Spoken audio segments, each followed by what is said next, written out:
trying to improve the quality here. Please bear with me.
This laptop functional for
Here I am.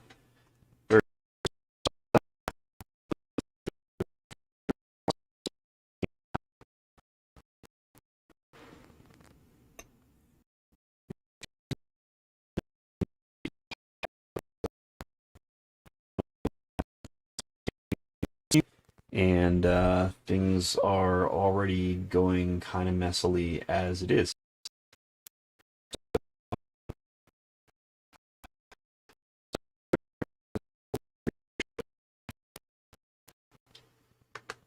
So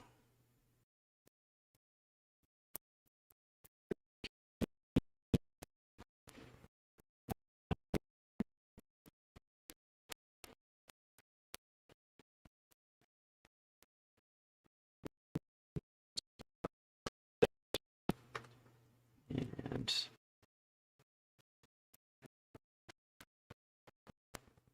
this is the one we actually care about, so let's make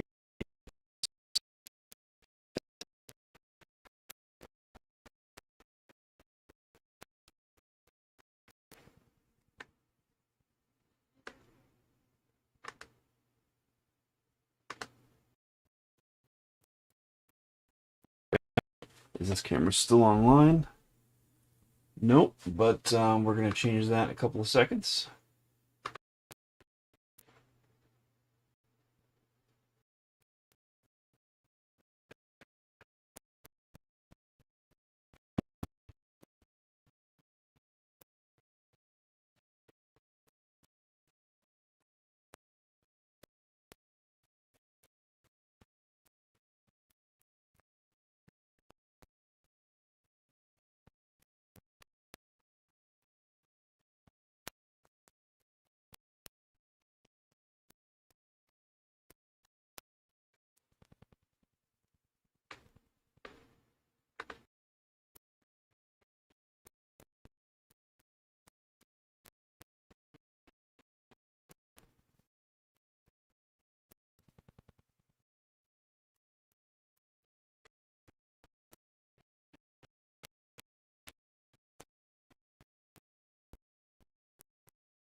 There we go. Got audio back at least, and extremely out of focus camera. My A camera here is behind the teleprompter glass, so it sometimes like to focus on the glass instead of the person. So here I am. All right, so there's that part.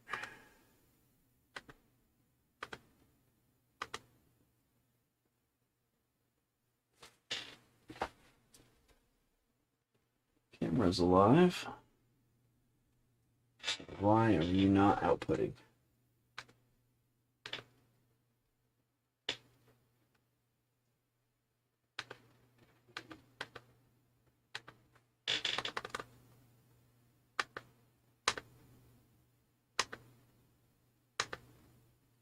Device defaults.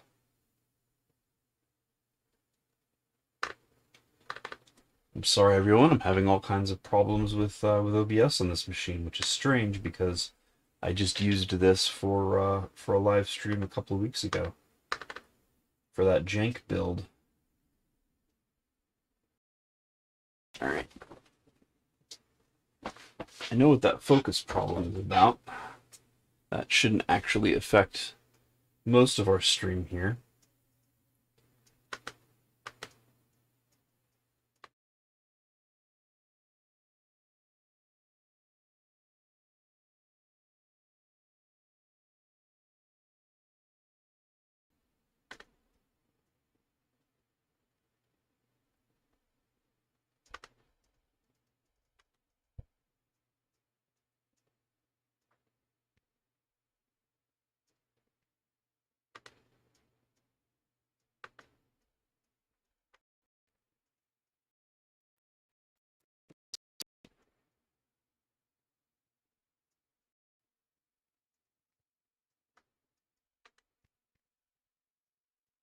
Oh, I don't have any of those assets here.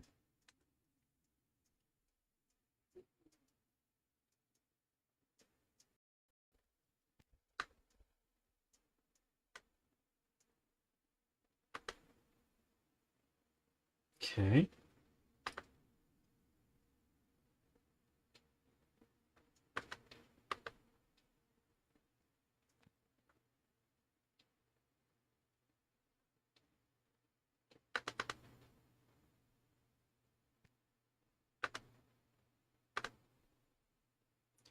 Now, why isn't the other camera working?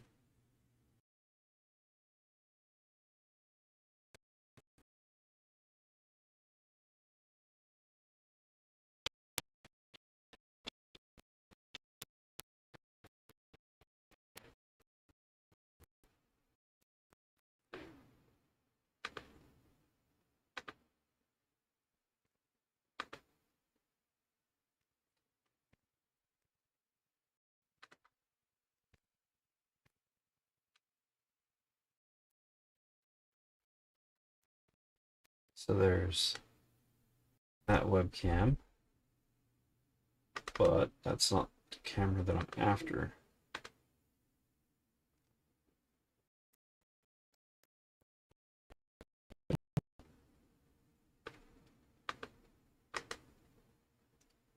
Now let's fit this.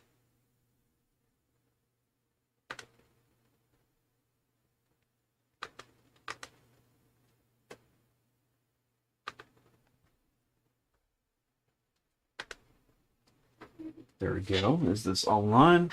It is. Okay, so we're almost ready. What are we now? 23 minutes in. I'm very sorry about that.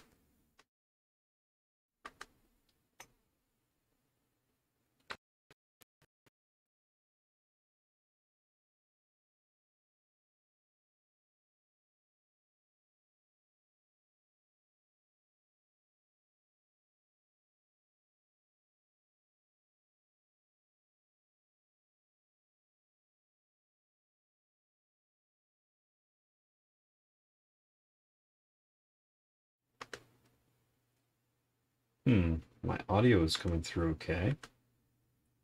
There's me.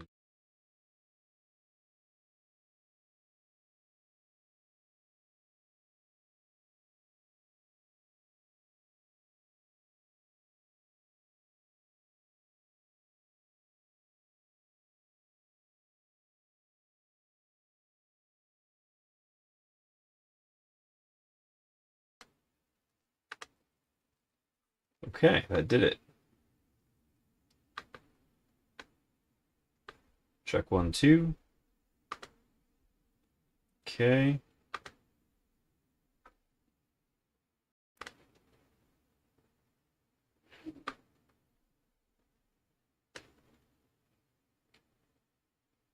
All right, that should be all I need for a decent build stream. Set my stats. I should be good on drop frames now because I'm not loading up a million.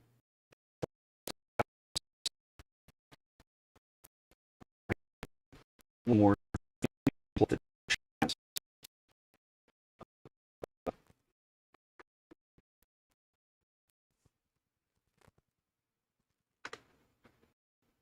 Switch accounts. Of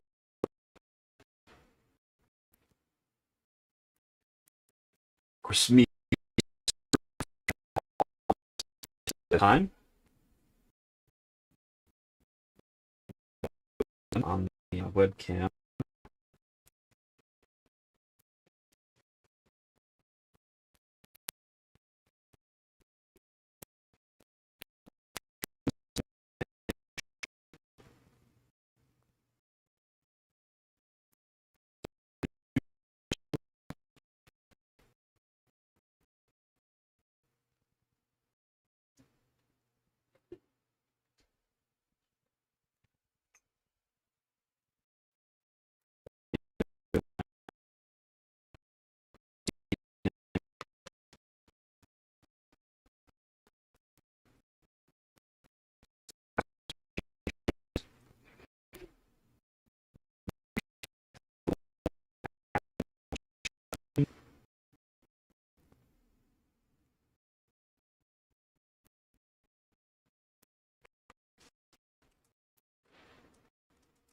And here I am.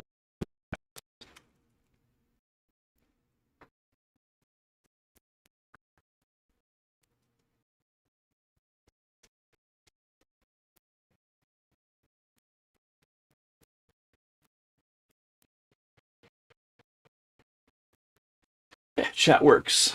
That means that I can go ahead and begin.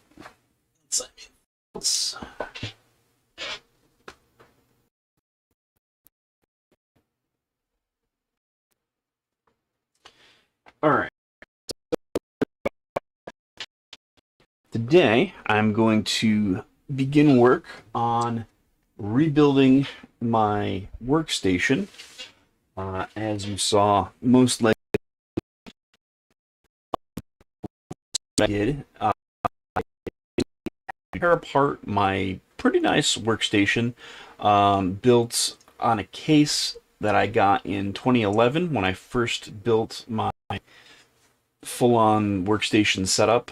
Pretty much everything has been an upgrade since then. I've just been reusing the same, had like 2 power supplies since then, and like a whole bunch of boards and CPUs and stuff.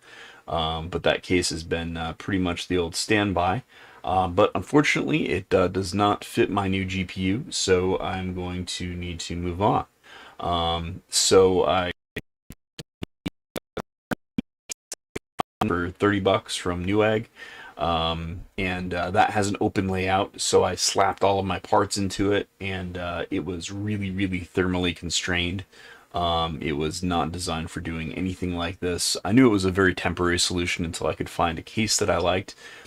So I did a whole bunch of research and ended up picking up a Fractal Design Meshify 2. And apparently, I just got word from the chat that my audio is breaking up. So please bear with me. I'm going to be doing just a bit of monitoring.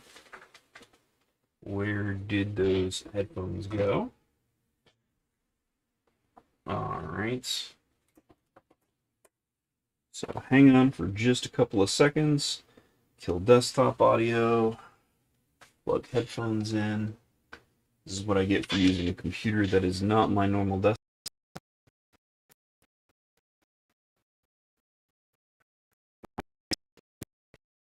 Last.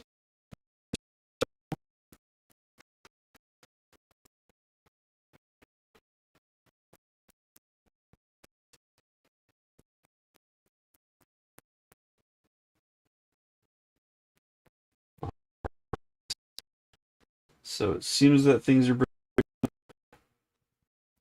not.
Alright, so at least I should be coming through both speakers now. If not, have this out. Killed Firefox and the machine driving the stream. I'll guess I'll just monitor the stream using my phone and see how that works out.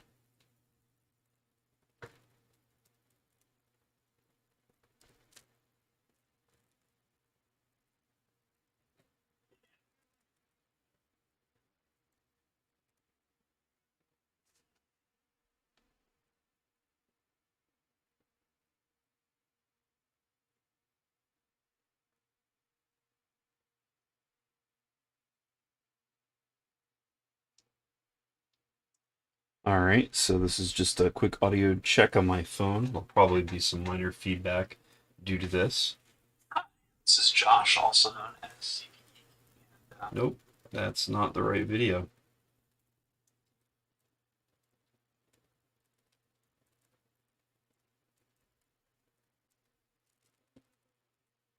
This is just a quick audio check on my phone. There'll probably be some minor feedback. All right, that's significantly better. This is Josh, also.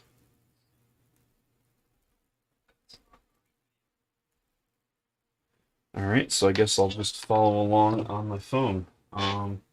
Assuming I can keep it online for a while. Let's plug that into some power.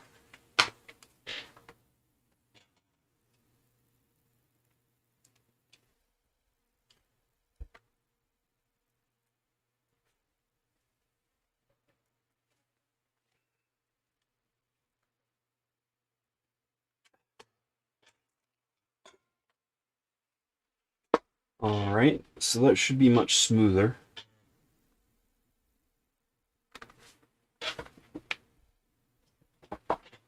Okay. I'm not any kind of professional technology person or anything. I totally am. I should have tested this all out in advance, but I figured I could just push go and have everything work. Never the case. Don't do that. It's my professional advice for anybody trying to set up a live stream.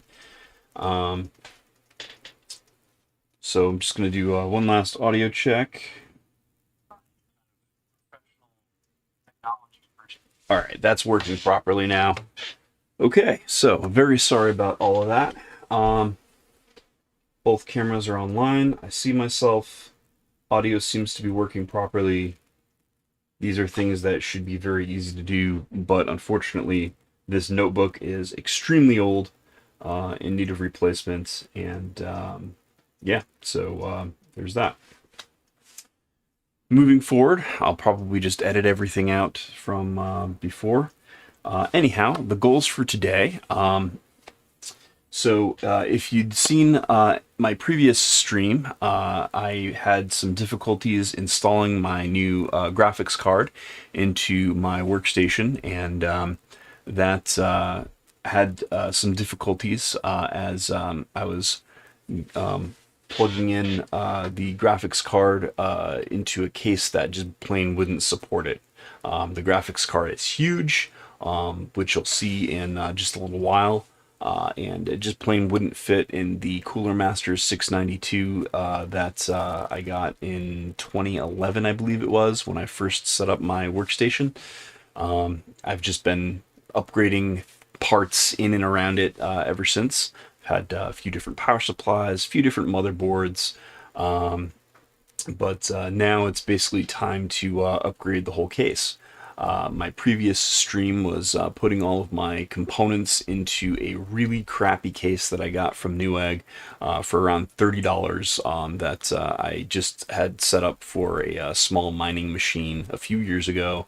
It was rusty, was full of grossness. I cleaned it all out, I shoved my components in there, and it's been up and running for the last, I want to say, month or so since I did that stream. But now it's time to break that all down. Stop using packing tape in order to mount SSDs. I really did do that. You'll see that in a few minutes. Instead, I will be using this shiny new Fractal design Meshify 2, which you can see on camera here. I'll reorient the camera and whatnot so you can get a better view. and I'll go ahead and take you through the build, the parts that I'm using, and all that kind of stuff. Please note that before I went live with this, I went ahead and put most of the components that I'll be using in the description below. I did not, unfortunately, put the link to the PC part picker setup that I used for all of this.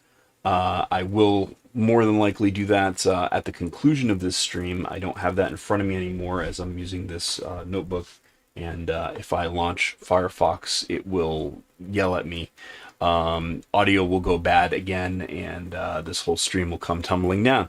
So I'll do that afterward. I don't really want to mess around with this too much other than to perhaps switch scenes. Speaking of which, there we go. So yeah, the general goals here are basically to get some cooling in here. This new case has a whole lot of cooling, and I've got some fans that I purchased with a fan controller to make that go. The overall goal with this machine is going to be some liquid cooling. I am not doing that today. The deal with that is liquid cooling is a little on the complicated side, and I'm using new components here. Some of them are used, and I really want to shake those down before I go ahead and introduce liquid cooling, which is pain in the neck to rework if you have to remove components and re-add them again. I don't want to have to troubleshoot around liquid cooling if I can. So right now I'm just going to keep things on air and work from there. I should be able to squeeze a little bit more performance out of the deal with just these components by cooling them properly, as they had been before in my old case, but are not currently being cooled properly. This case is pretty hot. It's a hot box, especially with this RTX 3090 and my current AMD 3070 or 3700 X. All these numbers and names. So yeah, it's a Ryzen 7 3700X currently in there. The plan for the end is going with a 5950X, but like everybody else, I'm having some difficulties procuring one of those. I pre-ordered from B&H Photo Video about a day or so before they actually released them, but I haven't gotten anything from them except for emails apologizing, saying, hey, we don't have any right now. We don't know when we're going to get some. And yeah, they're hoping for Q1 to get me something. So I've also been trying to go with various lists of people that tell you when stuff becomes available, and by doing so, following some stock notifiers on Twitter, I was able to get on a basically order the 5950X on Amazon. Unfortunately, that hasn't shipped either. I don't know if they're going to cancel my order. I will certainly keep my followers posted, both on Twitter as well as with some streams here online as well. I will more than likely do a stream for the upgrade of the 5950X when that comes around, and I'm kind of reluctant to put all the water cooling gear together until the new CPU comes in, if it's going to come in. I should know hopefully in the next few days whether or not my Amazon order is canceled, and if it is, then it's probably going to be quite a while before I get my hands on one, and I'll go ahead with the liquid cooling. And if I get it sooner than that, well, when it comes in, I'll go ahead and throw the liquid cooling together. I was hoping to do that in around a week or so, but it might be a little bit longer, depending on how long it takes me to get one of these new CPUs. Moving forward, a whole lot of talk. Goals.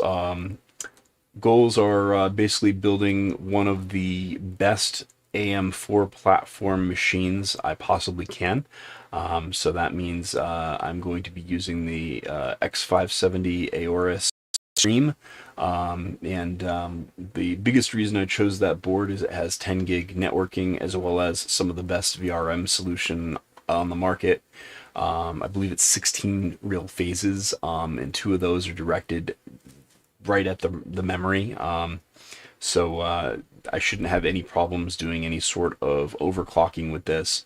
Once I get the water cooling kit installed, I should be able to squeeze every last bit of performance out of whatever processor I toss in here. At the same time, I did pick up water cooling gear already. I have a whole bunch of stuff ready to go, and I'll be unboxing some of that stuff in various videos over the next little while. I did also get a GPU block, so this 3090 will be on water as well. This is going to be a 2 radiator setup. It'll be pretty nice.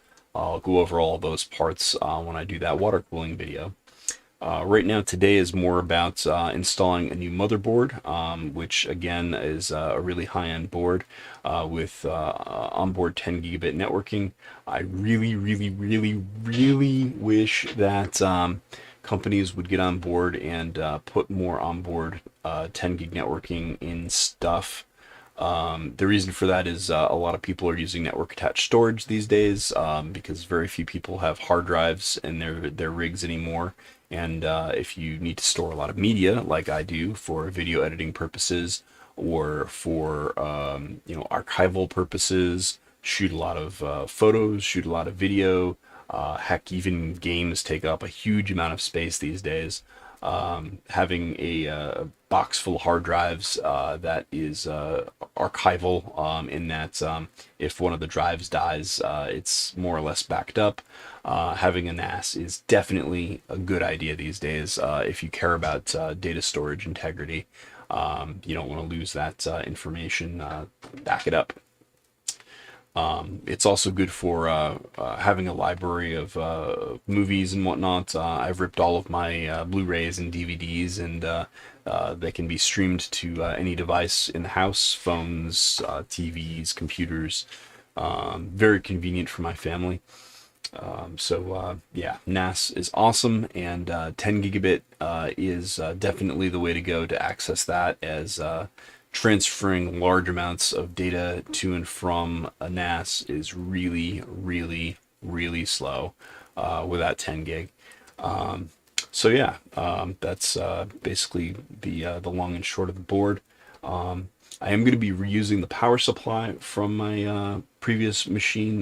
That's a Corsair HX 1200i. It's a 1200 watts power supply. Should be more than enough to run all of this stuff with a single 3090 and a single 5950X at the end of the day. So no problems there. Let's see, what else? Storage. I am upgrading my storage gear. I will be using a trio of Sabrent M.2 NVMe drives, which should hopefully replace all of my mechanical storage. Each one of those is going to be 4 terabytes, so 12 terabytes of NVMe altogether. For this build here now today, I will be installing my 3 hard drives that I had used previously, but I will be removing those as soon as I've transferred all of the data that I need to these new Sabrent M.2 drives, and then my machine should hopefully be silent, with the exception of fans and eventually a pump. And these fans are super, super quiet and plentiful. So I have 6 Corsair LL120 fans. They are super like all of the RGB, and I will be setting that up with a Corsair Commander Pro, which is a fan slash RGB hub, which will allow me to control all of that RGB going on, as well as fan speeds and pump speeds. I have that all set. It also has a temperature probe, so that I can control my fans from the liquid temperature once I get that liquid cooling system installed. For now, I'm just going to be using the NH-D15 that I have been using for the past few generations of CPUs that have been in my machine. The D15 is quite possibly the best air cooler you can possibly get. I don't think that anything has surpassed it air cooling wise. I could be wrong about that. I haven't done much recent research, but it's still a ridiculously good air cooler. So that will enable me to shake down this gear and get that rolling. What other components? So storage, motherboard, CPU. Let me just look at my list before I shut down here.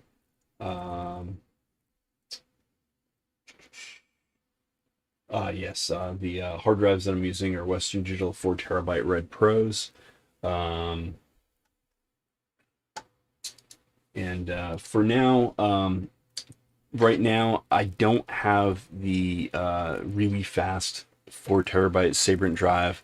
I do have one on order. It should be at my house hopefully on Thursday. I probably won't do a separate video on that because the installation of an M2 drive is really, really simple. In fact, I'm going to show it to you twice here as we're building, or 3 times actually. But because I don't have the drive currently, I'm just going to go ahead and drop my current system drive, which is a Samsung 960 EVO, into this rig and get started there. That'll also enable me to move all of my files over to these larger 4 terabyte drives and get ready for a Windows installation over the next week or so, because I have a lot of stuff to organize, a lot of stuff to get set up before I do a complete reinstallation. In particular, my OBS settings, I need to figure out how to back those up appropriately and move those over, because that's going to be a pain if things aren't in just the right spots in order to get all of those scenes set up properly again. So I got to think about how to best do that. Also, in my day job this week, I have a couple of different streams that I need to do. So I need all of that stuff exactly as I expect it. I am looking forward to a clean Windows install. That should speed things up quite a bit, as I haven't done that in probably a year or so on my current rig.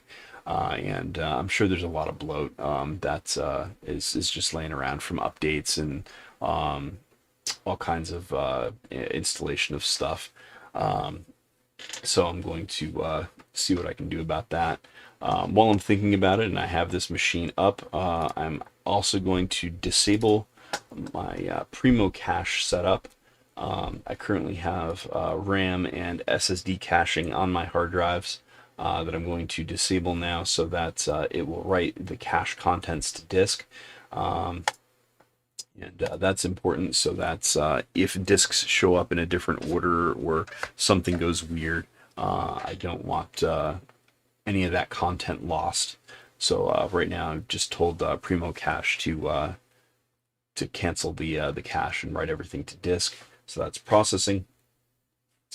While that's going, I'd like to also take the time to explain that all of this is my own money.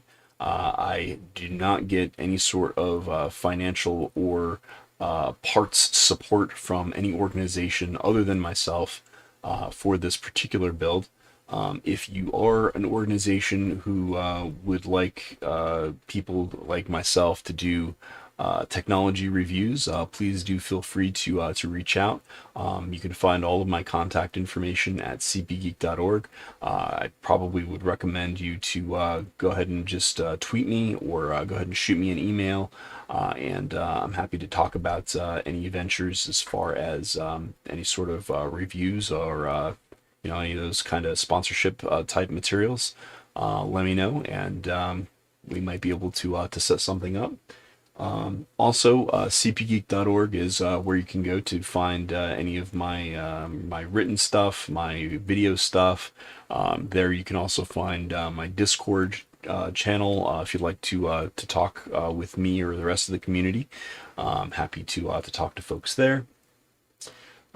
We also have a Facebook group, and you can find a link to that right on Cpgeek.org as well as the various organizations that I'm affiliated with, and Once again, I do have Amazon links down below in the description as well for all of this stuff.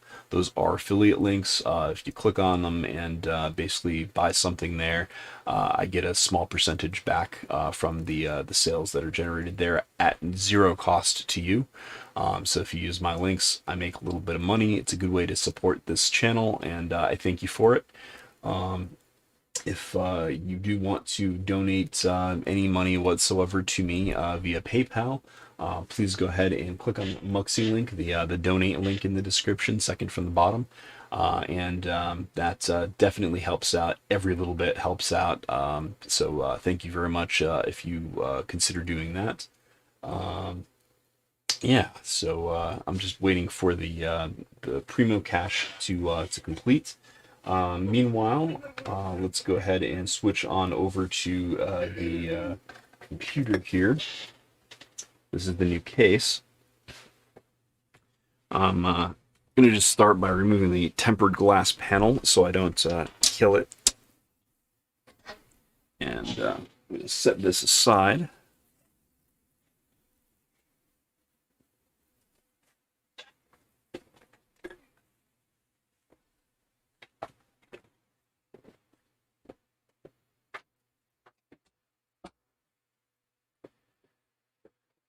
All right.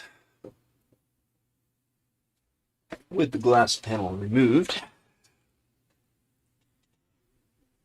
get a nice blank canvas to work with. I'm not going to go too far tearing this down. I'm just going to get both side panels removed currently.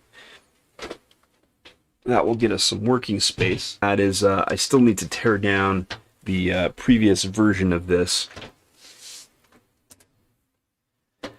But until the machine is ready to come offline with that caching situation, I don't want to risk any problems. There's the back side. I just put up this morning my unboxing and first impressions of this. It is up now. It's not edited yet because YouTube is taking forever and a day in order to get things going there. And I can't edit it until they've rendered the video. So I'm kind of out of luck there until they, render my video. So there's a whole bunch of dead air, hms, even more so than my normal stream because I thought that I would be editing before sending up that video. All right, cool. There I go. All right, both are online. Okay, so now that I've removed both panels on this, I'm going to be basically, actually, you know what? Let's turn this around and remove the front panel as well. Whoop. Don't want to mess up any of my lenses back there. So we can open this door and just pull. It should release. There we go. And, it's actually designed to do that, so we're good. The whole front door comes off in order to work on this thing. So I'm going to set the front panel aside as well.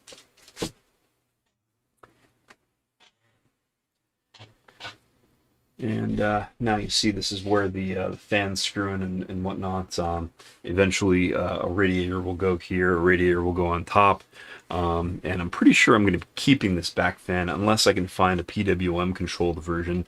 We'll come to that in a little bit once I start making some decisions about fans. I'm probably going to break out those Corsair fans today in order to get a little bit of RGB going in this pretty barren case. So yeah, I'm really liking this. Looks really nice overall, and yeah, I think this will definitely do the trick for both cooling as well as storing all of my components. Man, this cache is taking forever to write to disk.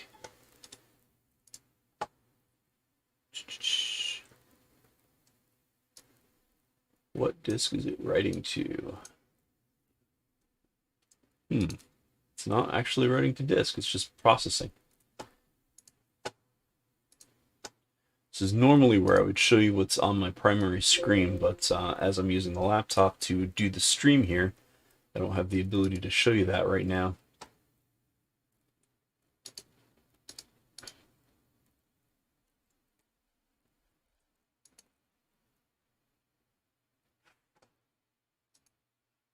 Just closing out applications here while I wait for that cache system to stop. Firefox exit.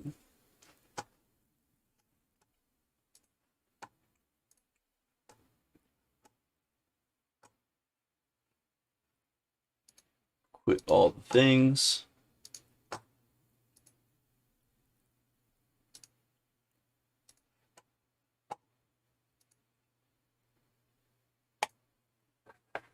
Return Afterburner to stock, more or less. Close out of OBS. Don't know why it's even open on that machine. It's not in use right now.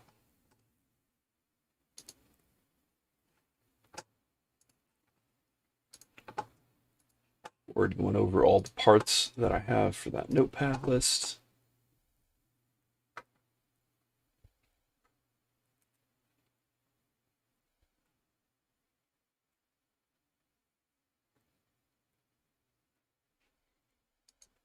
And here I go with the dead air again.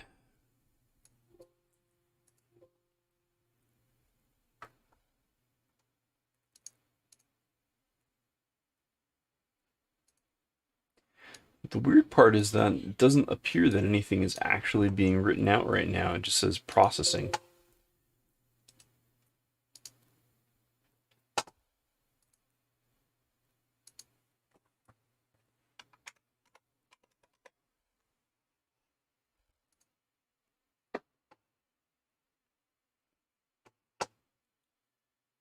And the window closed.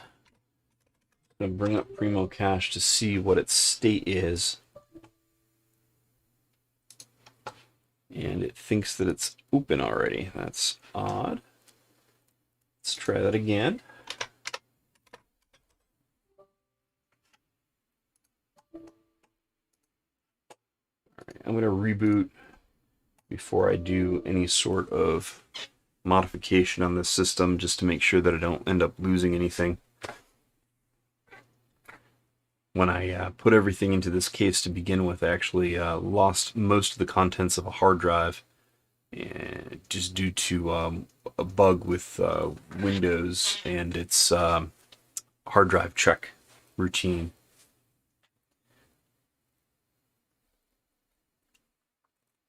Have a sip of tea while I'm here. It's cold now, but it's still good. I'm at the BIOS screen. Windows is loading. Everything seems to be good still.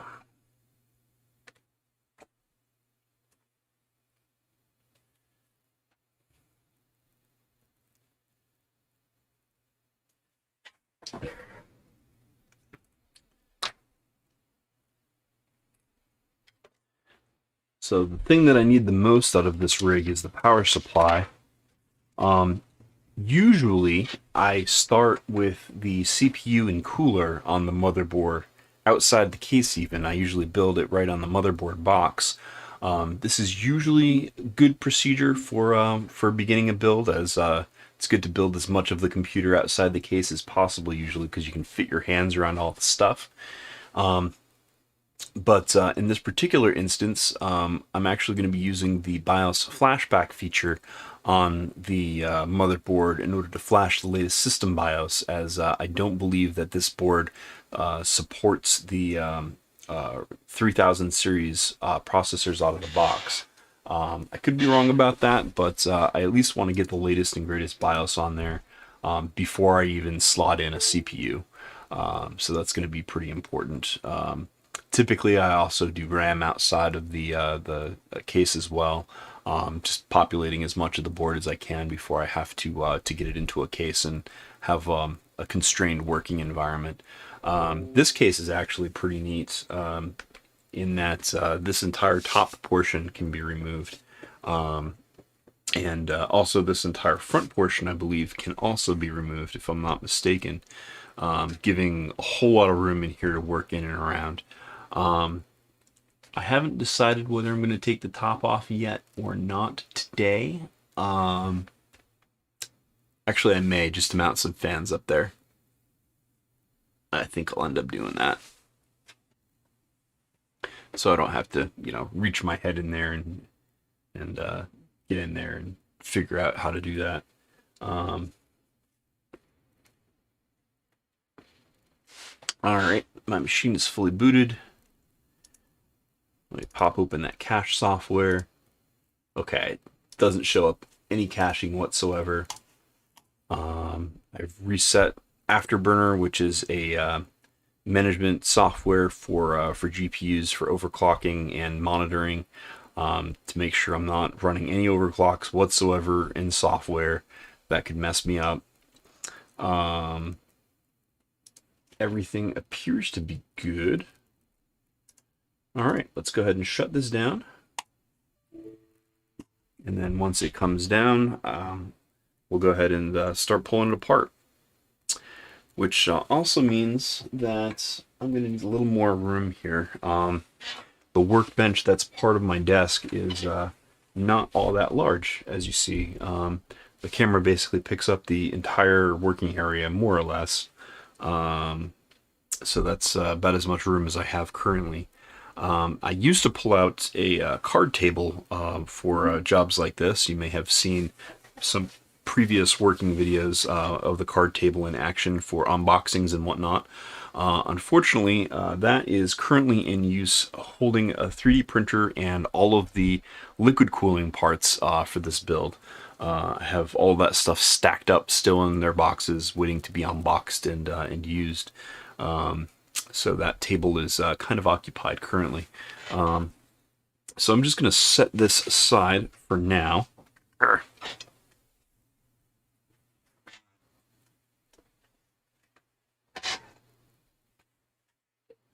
As I immediately crashed into my tempered glass side panel that I set aside.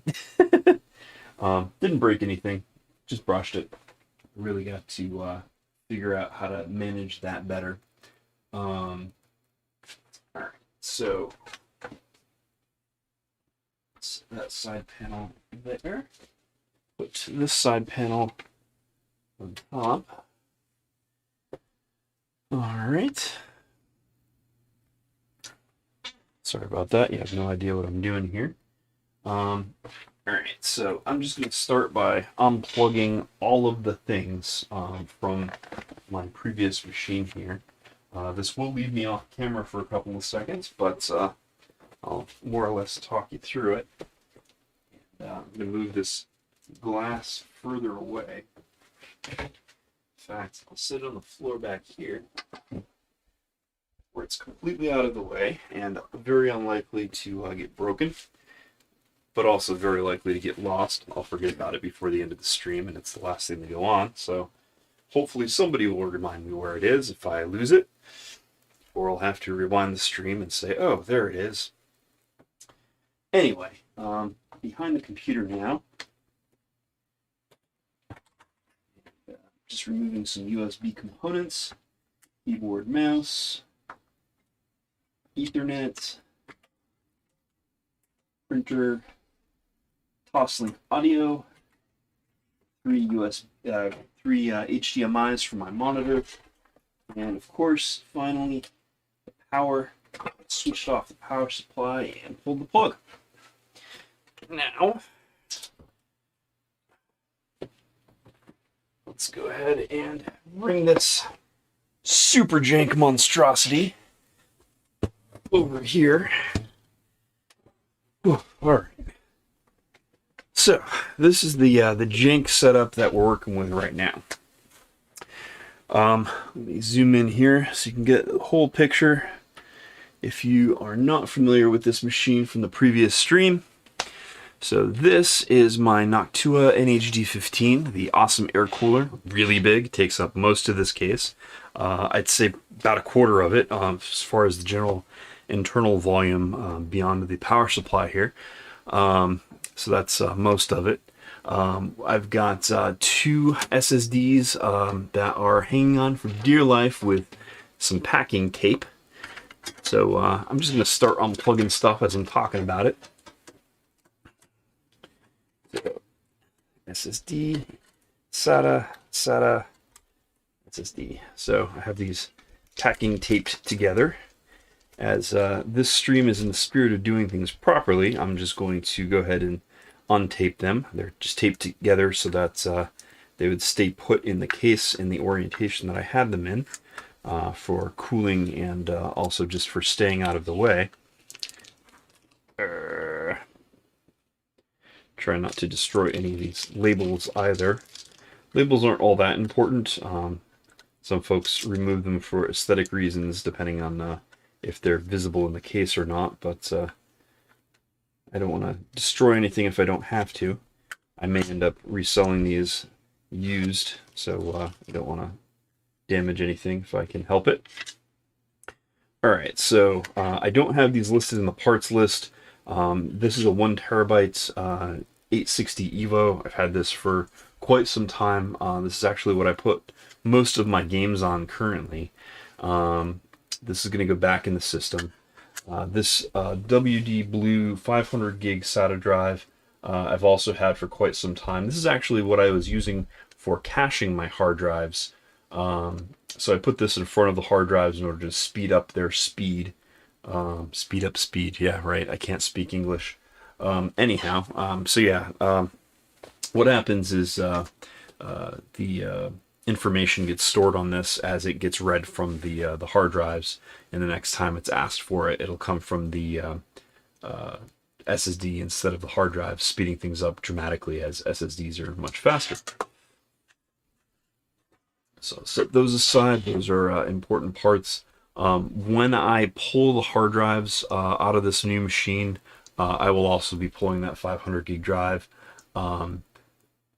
The SSDs that are serial ATA are pretty slow overall, like 6 times slower than the M2 drives that I'm installing. It's not really useful to have small SATA storage. The games drive is probably fine, at least until I move that stuff to my new fast storage. But I'm not certain what I'll end up using that for. Could just be some scratch for video editing or something along those lines. I just don't think that I'm ready to part with that.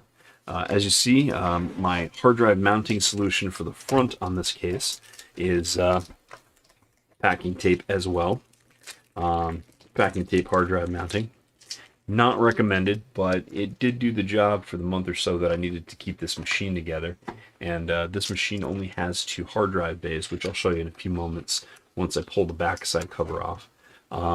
Note that the front side cover was already off when I put this machine on the table. That's because with the cover on, it was just way too hot. It has an acrylic side panel, which is cloudy and gross looking and just not a good situation. I pulled it off just so that the GPU could vent. I've been doing quite a bit of altcoin mining with NiceHash while I'm away from my machine. So while this machine is idling, it basically makes me money via altcoin mining, and I'm basically using that as a rebate to pay off some of the price of the RTX 3090 that's here. That's a really expensive card, and while I was able to afford it, I would like to not have to pay nearly as much for it. So that's what the whole mining is going toward. If things stay as they are, I'll have it paid off in about 6 months. But you know, things vary, and it's not a done deal. So I have 0 expectations, but very high hopes. So here I'm just unplugging the 3 PCIe power connectors. As I am reusing the power supply, it'll be very important that I move all of this stuff to the new case. I'm going to go ahead and remove the video card now. As you see, it takes up pretty much the entirety of this portion of the case. It's a really long card. and that's what caused me to buy a new case to begin with, because this card wouldn't fit in my my other normal, cool case. Cool as in keeping all of my components cool, not necessarily cool as in gee whiz, So I broke the lock on this motherboard a long time ago, the PCIe lock. So I was just able to, unscrew this and pull. As a rule of thumb, you never want to just unscrew the card and pull the card. You will end up breaking either the card or the lock, or pulling the entirety of the PCIe slot off of the motherboard. I have seen this in my time. I have never done it myself, thankfully, but I have seen people do that in the past. Don't be those guys. If you really want to get rid of the lock on the motherboard, go ahead and remove it in this particular instance, it's a little mechanical lock that you can very easily pull off. It's a plastic lock. Yeah, don't pull your slot off your board. It's not worth it. Gonna just set this video card here on my notebook out of view. Pull back the shot just a little bit. All right, so this hard drive can be unplugged. All right, get the last vestiges of packing tape off of that. 4 terabyte Western Digital Pro. It's a red 7200 RPM red Pro drive. It's nothing super fancy. It's just a 7200 RPM drive that's designed for very high write endurance. I actually bought this a really long time ago for my old NAS. I've since upgraded to much cheaper 10 terabyte drives, so much cheaper in terms of price per gigabyte. But I just went and took these to add them to my workstation for additional storage. Alright, so we're going to unplug the front panel connector here for USB. And that's USB 3. Doesn't want to come out. There we go. When in doubt, ink on it more. Right, front panel audio connector. And I'm just going to remove the individual connectors for the front panel here. This board does have a block, which I'm also going to remove just so I don't bend any of the pins on it. I talked about this block when I was doing this build. This basically plugs into all of the pins for the front panel connectors on the board and replicates those here. Just getting a message here. It doesn't appear to be particularly important, but I'm going to check out chat. Got a message here. Is there any advantage to having the tempered glass, or is it just for show? It's mostly for show. The material tempered glass was chosen by case manufacturers at large because it is far more durable than the Luxan that was in some previous generation cases. In fact, I talked previously about this having a transparent plastic side panel that just looks pretty terrible. In fact, I do have that here just to show you. Pull it out. So this is the side panel for this nasty case. So there we go. And goes right in here like this. So you'll notice around here it's a little smaller because they need to cut it for structural integrity. It scratches super easy. I don't know how well you can see those scratches on that side panel. Let's refocus. So there's scratches here. Let's zoom in more. It's hard to see here. There we go. Yeah, you can see the scratches real good now. So this panel is all scratched up. On the sides, you can see it's gotten kind of hazy from micro scratching here. Just seeing through it, it's cheap plastic. This was the whole case was $30 without any components in it. So for what it is, it's been pretty awesome. I've put now 2 different computers in here. This one should have never been in here because of the parts choice, and it's not a good case choice for this, but it's given me a month of use, so that's well worth the $30 as is. And the mining computer that I had in here before was just a really, really low-end CPU with a factory heatsink and a video card that was actually pretty nice.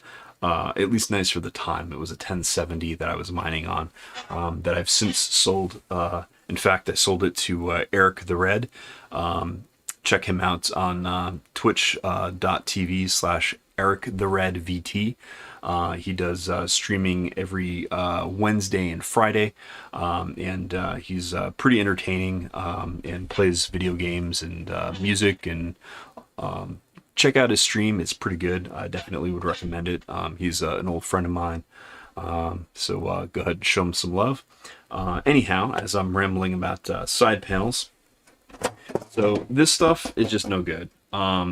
The side panel for the new case is hard tempered glass, tempered because when you tap it, it's not going to shatter into a million pieces, or at least that's the hope. It's kind of like, I want to say Pyrex, which is a name brand that's trademarked, so it is definitely not Pyrex. Don't want to anger any of the lawyers, but it's a very similar material. So if you drop it, it will shatter, but it probably won't if you don't be a jerk to it. That's the best as I got. Let's zoom back out here so we can keep working.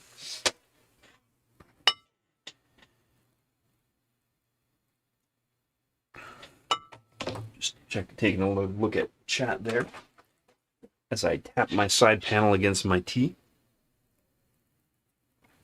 It's almost gone. Time for another cup. Anyhow, moving through here with the front panels again. I'm plugging fans. I'm plugging the power supply front panel USB. This power supply actually has some smart features that requires a USB connection. It actually tells the Corsair IQ software what the fans are doing. You can set it to single rail or multi-rail power operation. You can set fan curves for it, so you can keep your machine really quiet / silent.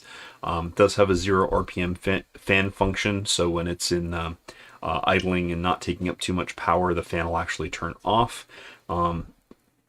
It tells me the current power state, so like it'll actually measure how much wattage the system is taking up currently, both by the power outlet, power going in, as well as power going out to the system. So that's really cool. A good way to keep track of what's going on. It's basically the same as a little kilowatt power meter. Probably not quite as accurate, but it's definitely a good way to keep track of how much wattage your machine is taking up. All right, so I'm just going to unplug all of my SATA leads here. Don't need that right now.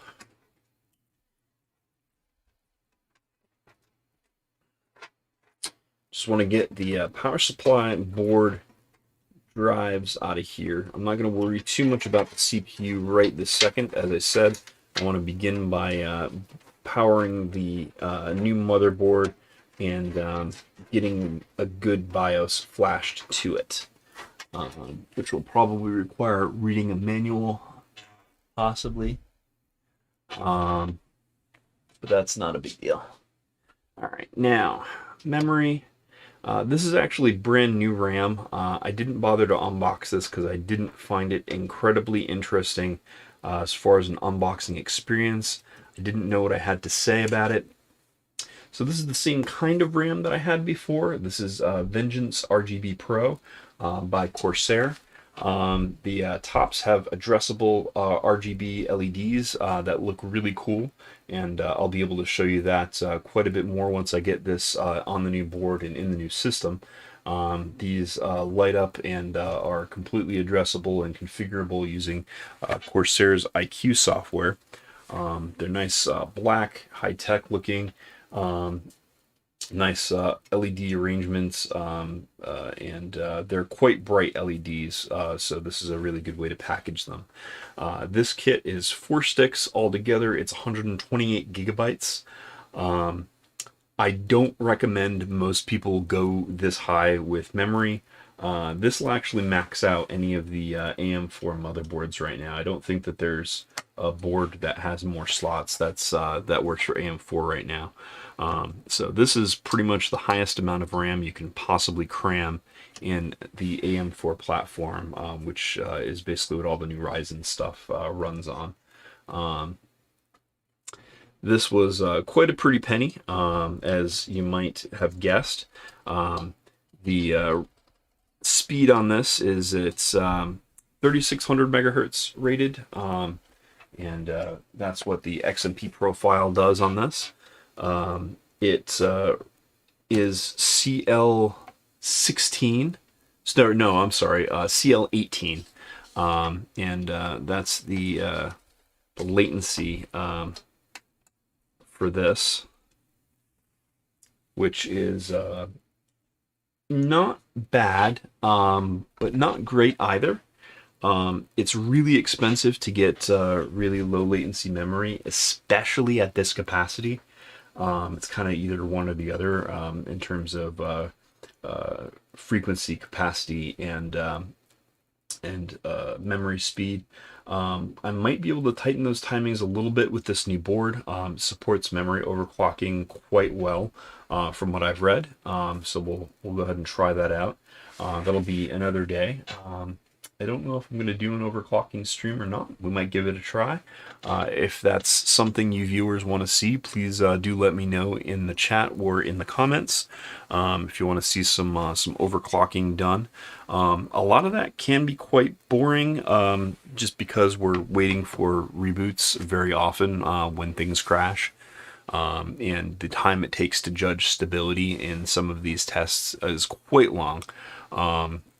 A single run of something like Cinebench R20 can take something along the lines of, I don't know, what, a few minutes. And you're doing this every time you tweak a setting. So yeah, it's can be quite kind of boring. Some people like it, some people don't. I've seen some streams where people do that. I find it interesting. Just from the optimization standpoint, I like being able to coax every little bit of performance out of the hardware that I buy, preferably without flying too close to the sun and killing components, but, you know, we do try to avoid that. Most of that is temperature and voltage management, not going beyond what you're uncomfortable with. Of course, there are also some sponsored folks who do streams of overclocking, whereby companies will provide them with equipment specifically to overclock it right to the edge, and knowing full well they have the possibility of damaging equipment. Unfortunately, me being me, I'm not rich, despite what this new computer build may illustrate.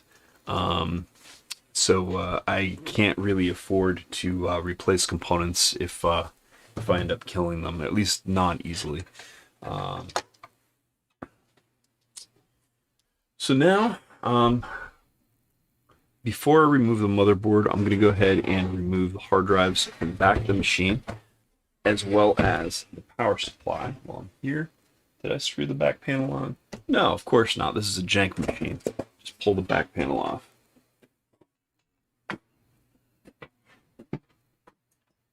Okay, so back panel. You'll note that my cable management is totally on point. JK. All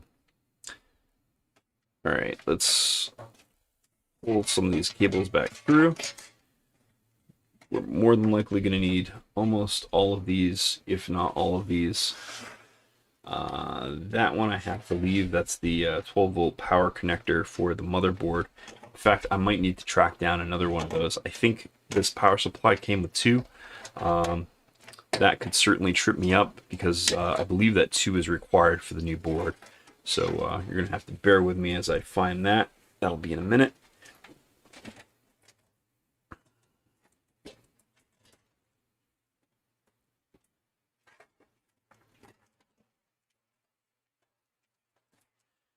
SATA. I'm not being all that careful with the SATA leads. I am trying to be very careful with the power supply leads. I have brand new SATA leads with this new motherboard box. It doesn't mean I want to break anything, but I don't really need these SATA leads anymore. If they were to die, I could live with myself.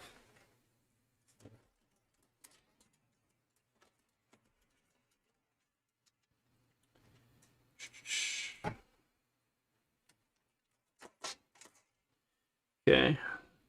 I'm just going to toss these in the corner for now. I'll pick those up later. Right. Unplug these last couple of power from the hard drives that I didn't even bother screwing in because this is a jank machine. Okay, that power cable is stuck for some reason. Let's go ahead and remove the drive.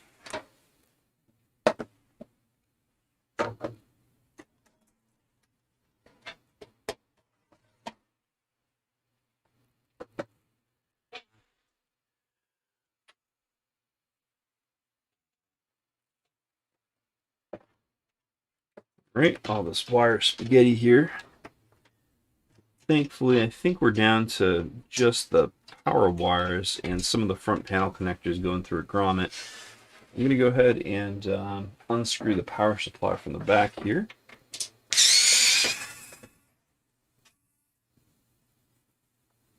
There's my screw box. Oop.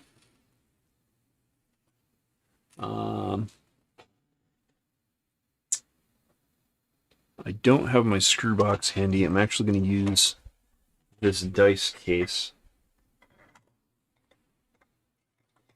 temporarily.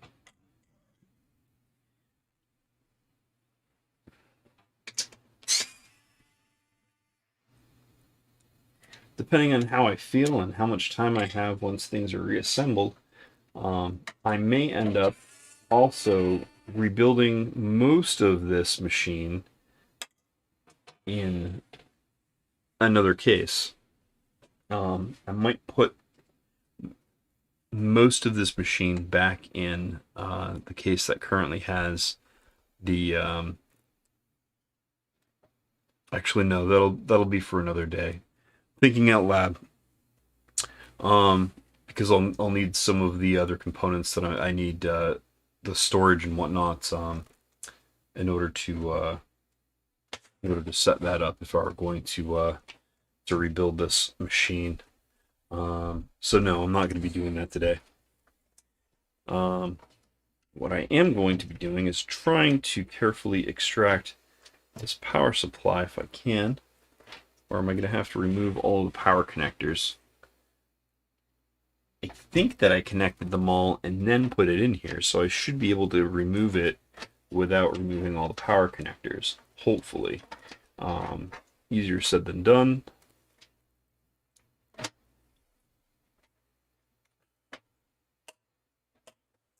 Okay. Oh, I see what I have to do. I need to slide the whole thing back and take it out from the back portion here.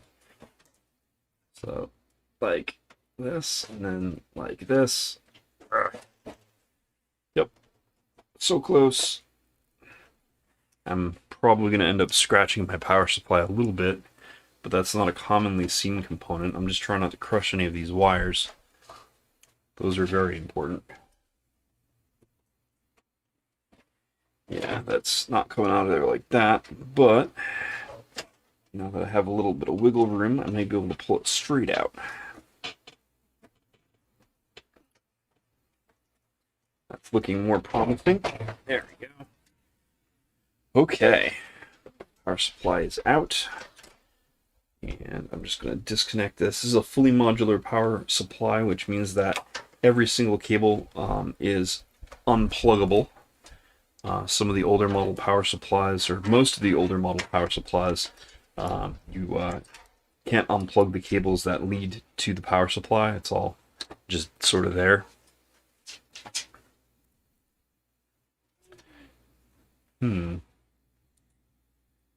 Oh, this is a fan connector for the front panel fan.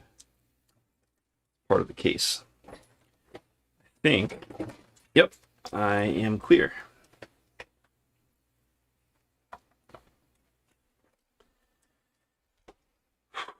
Alright, so I'm going to set the power supply behind me for a moment. I will end up unplugging every single one of those cables and plugging them all back in again once they're in the new case, because I need to properly cable manage things this time. That's one of the major goals for this build, is to do things properly as much as I can. Cable management and all. Alright, so that's just front panel I/O. That's part of this case. Alright, so this is next. Oh, I know. I have to remove the motherboard in order to unplug that particular one, I think. I don't think I'll be able to get to it with my hands because the big old CPU cooler is in the way. How did I do this?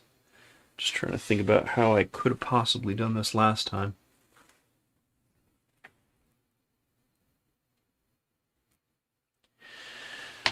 Okay. Oh, I'm going to take off the cooler fans. I will definitely end up using these in the build coming up, but it'll make my life easier to remove them from the heat sinks here to get my hands in and around things. So these are just little hooks. I unhook them and pull them forward here. These are plugged into the motherboard. I think I can get my hands in to unplug these. Maybe. Alright, so that's this one. Corsair Fan 1 and Corsair Fan 2. Alright. Now that that's done, I should be able to get my hands in there and unplug the little clip for that power connector. Maybe. Not great for somebody with big hands.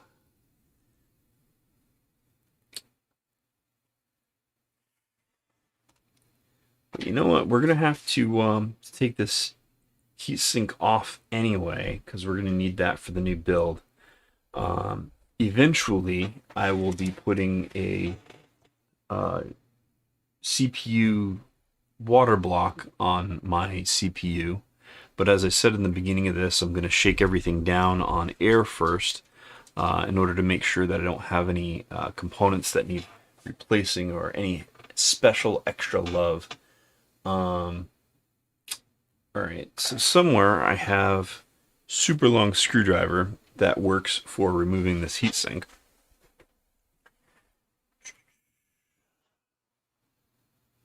But I'm actually going to use a regular one.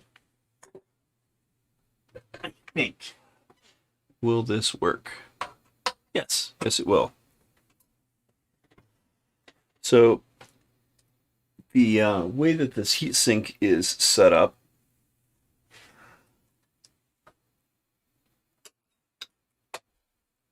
get you a better picture here.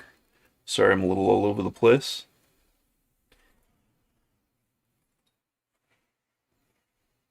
There we go. So the way that this heatsink is set up, there are two Phillips screws that are right down in there. There's this one, and then there's this one. And you only need those two screws to remove this giant heatsink. The retention mechanism that Noctua created for this heatsink type, and they use it across all of their heatsinks, just plain fantastic. It works really, really well. And apparently my cats want to come in and play. It just opened my door. No worries. I'm just going to reach in here and turn this. I'm also going to keep my thumb here and put a little bit of pressure on the heatsink in order for it to stay on the CPU, which is super important. I'm also going to loosen these gently together, so a few turns on one screw and a few turns on the other, and the reason for that is I don't want to crack my CPU die by mismanaging the pressure on top of it. This is pretty good at not having enough pressure to cause damage, but just to be on the safe side, it's not something I want to, you know, experiment with messing up.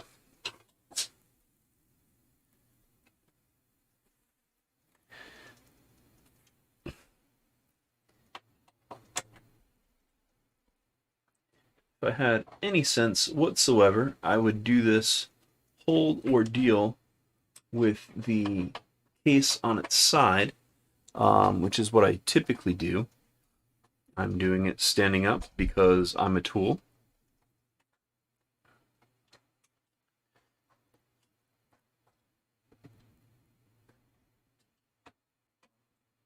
Okay, that one is totally out. So the only thing keeping this in place is my thumb right now. So I'm going to gently remove it by grabbing one of the heatsink sides and pulling straight out while twisting a little bit. The twisting motion is necessary to not pull the processor out of the socket.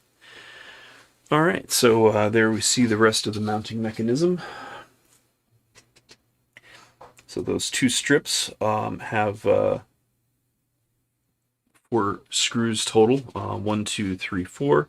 Those will get removed from the back plate. There's also little standoffs that we'll need, but otherwise, I believe this is more or less a default AM4 back plate. If not, it'll cause us a little bit of interesting fun, because I'll have to swap the back plate on the new motherboard. I don't want to have to do that if I don't have to. Words. But we'll see how that works when we get to it.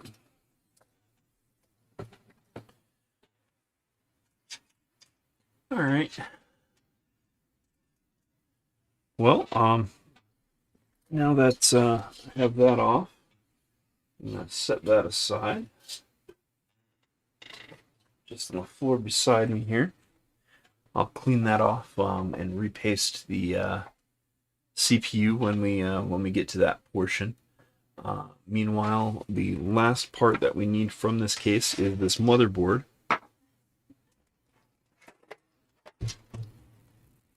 Oh, and the power. We can get to that very easy now because we can get to that power socket that we were trying to remove before pretty easily now, as just reach my hand in there to press the little lever and pull.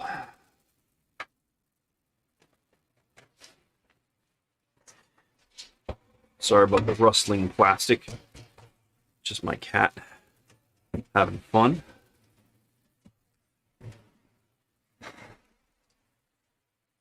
And they're actually staying out of the way this time around. Alright, so I'm going to lay this down. It'll be harder for you to see, but I'm just going to remove the motherboard screws. We'll see how that goes together when I install the new board.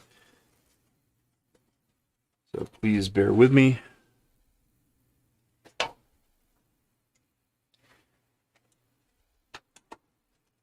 Oh yeah, that's right. When I put this together, I didn't even put all the screws in it.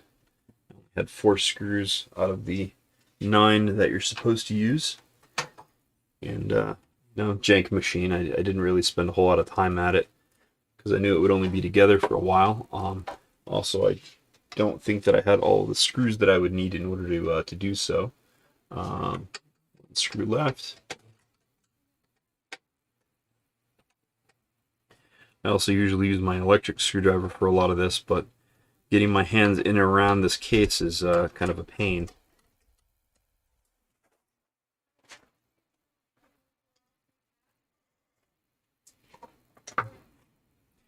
Alright, so this board should just lift out now. And we don't actually need the board, we just need the CPU on it, and also we need to get that power cable free. Now, there's nothing actually wrong with this board. This is a Prime X470 Pro. The reason that I'm upgrading is to add some additional capabilities, including PCIe Gen 4, as well as a couple of extra M2 slots, and basically overall, 10 gigabit networking. That's a must. I was using a 10 gig card standalone in this rig that I had removed last week when it died on me. That sucks, but I figured I would just swap the board and not need to do that anyway. I'll probably end up reselling this board in a machine that I build at some point soon. So it's not going to go to waste, neither will the CPU. I'm going to leave the CPU in the motherboard for now, as it's safe there, or safer than taking it out and risking bending of pins and whatnot. I'm also going to leave the heatsink retention mechanism right there until we go ahead and need that as well, as I know where all of that stuff is. Speaking of which, oh, that's right. The two screws that are in the heatsink are captive screws, so they stay with the heatsink. They cannot be removed, at least not easily. Alright, so let's put this board aside over here. And, oh, that power cable. That's the last cable that we need from this case. And now I am done with this case. Oh yes, we'll retrieve the fan from it as well. I had installed a 140 millimeter fan in an attempt to keep things cool, with just two screws, of course, because JANK.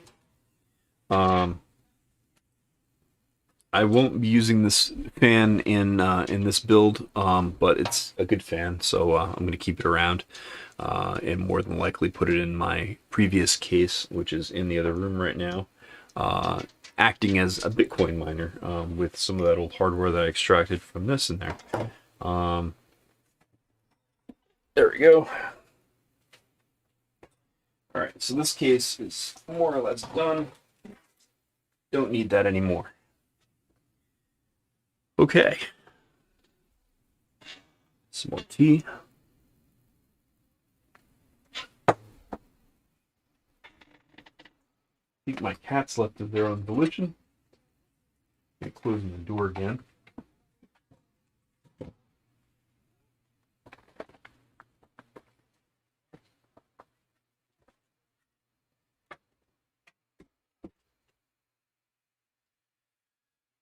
Okay.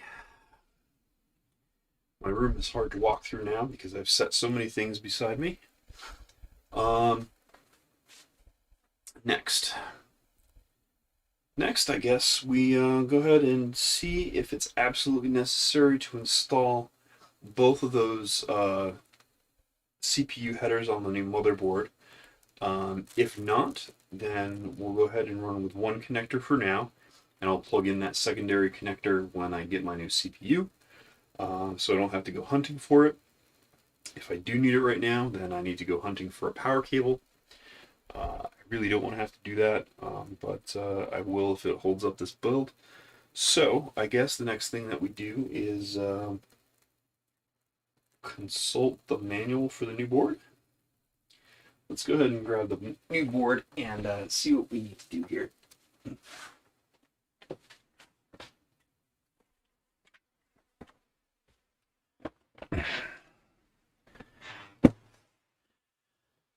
So, if you watched my unboxing stream earlier today, this should be pretty familiar.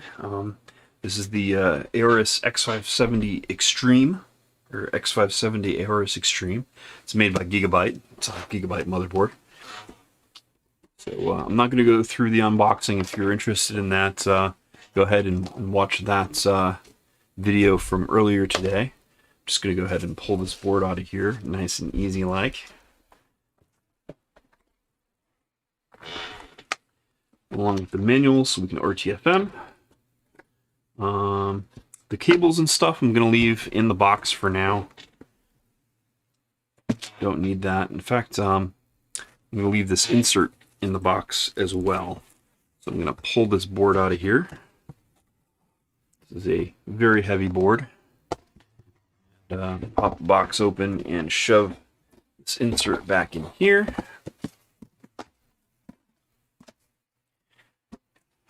Okay, and we'll work on top of the box. All right.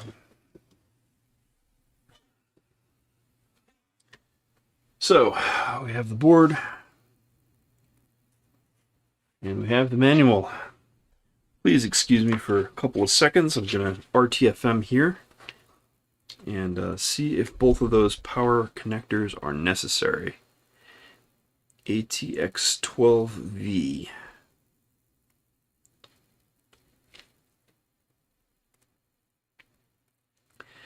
Installation precautions.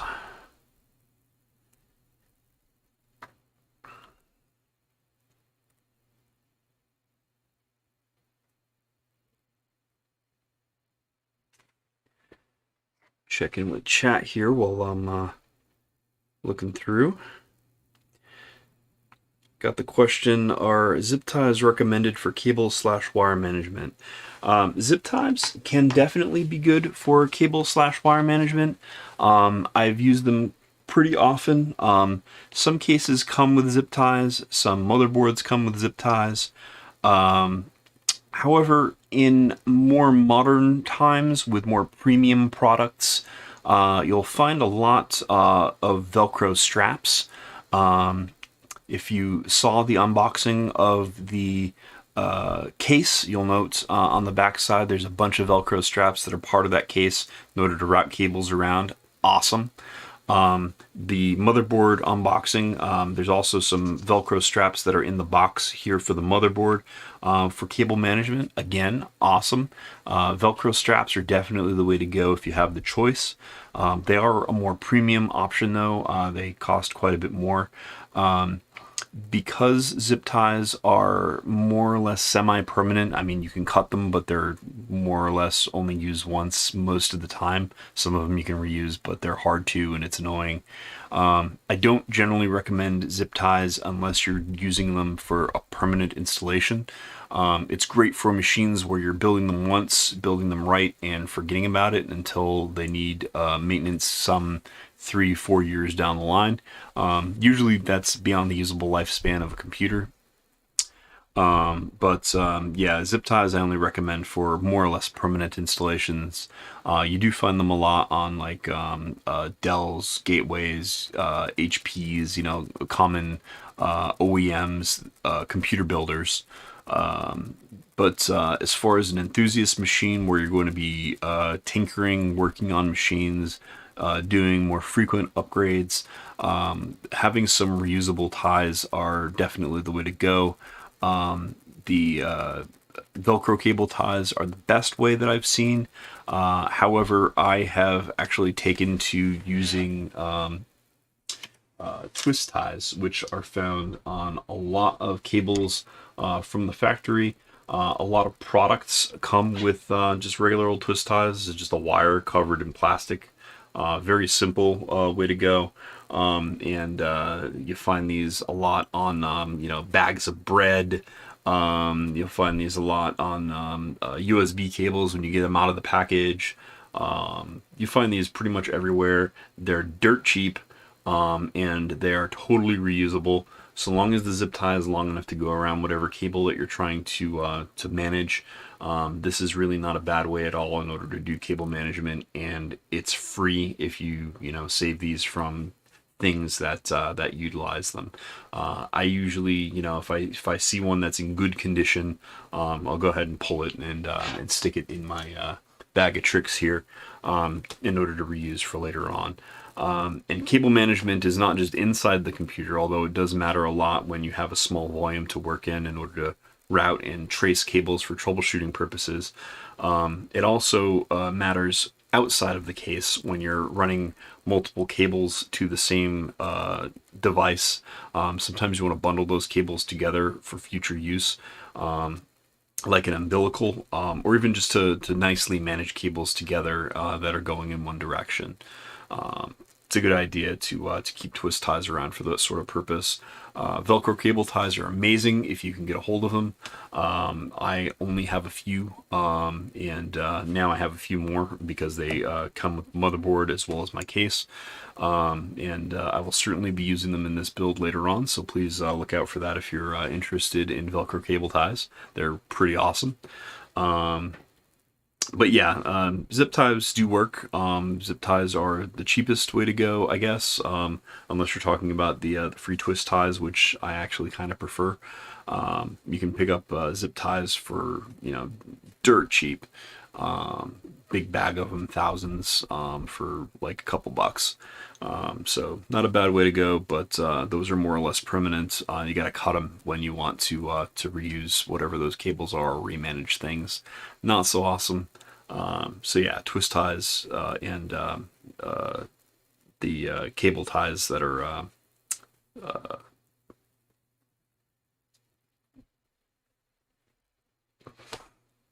yeah, good stuff. Drawing a blank here. I'm trying to read through this manual about the power requirements for the board here. There's a whole laundry list of warnings that I'm reading through just to see what's what.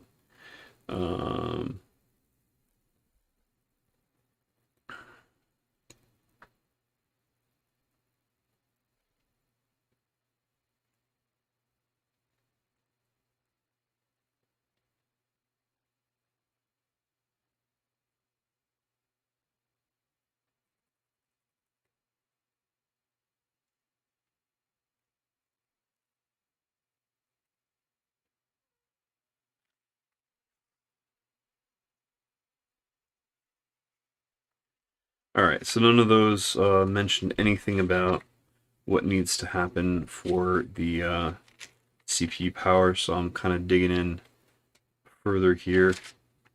Installing the CPU cooler, installing the CPU, installing the memory dual channel configurations, installing memory, setting up Crossfire. I don't care about Crossfire right now.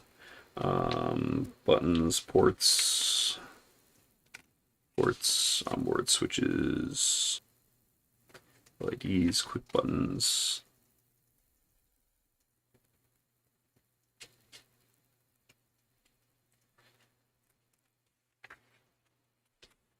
ATX 12 volts, ATX 12 volt 1, power connectors.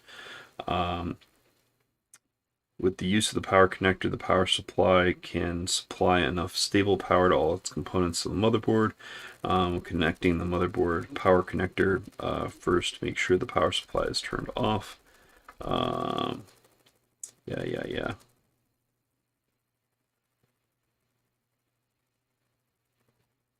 The 12 volt power connector mainly supplies power to the CPU. If the 12 volt connector is not connected, the computer will not start.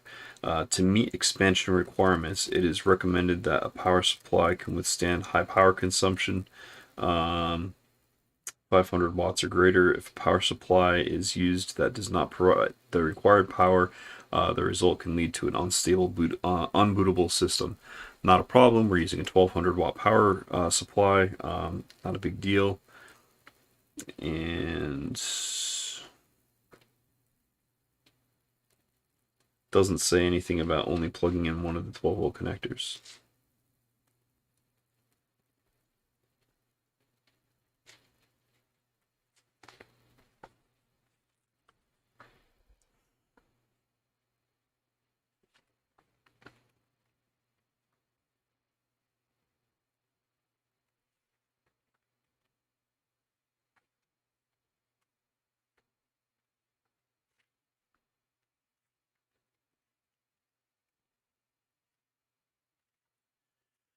Interesting. All right. Well, I don't want to blow this thing up, and I may have, I guess, the rest of the power cables from the power supply. This is Corsair. It's a Corsair bag.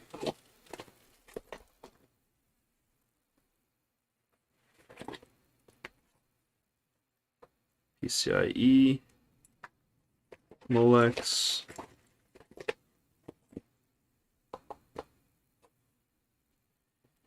CPU.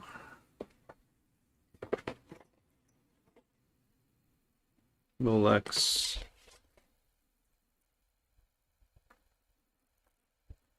Not certain what kind of cable that is.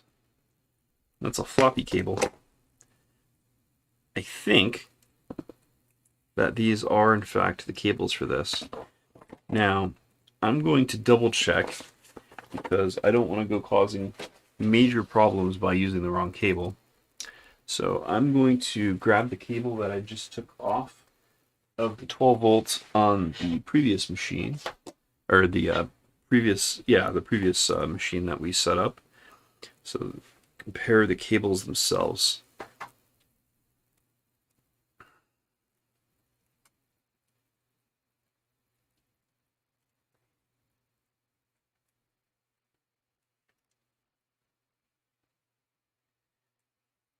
These do not appear to be the same cable.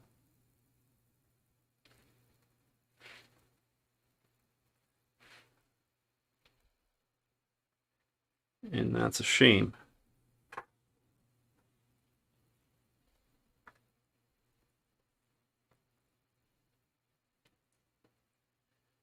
Because it would mean that this isn't going to work.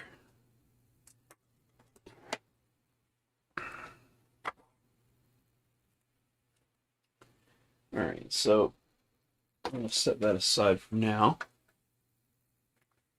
And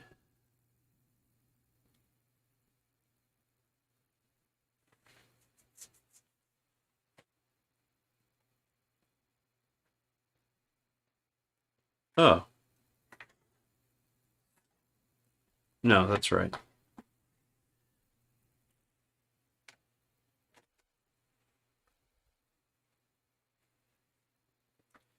The connectors are the same, but the gauge of the cables are not, which means that basically this cable is wider than this cable. So this has to be a different kind of cable. It'll probably fit, but I don't want to blow anything up.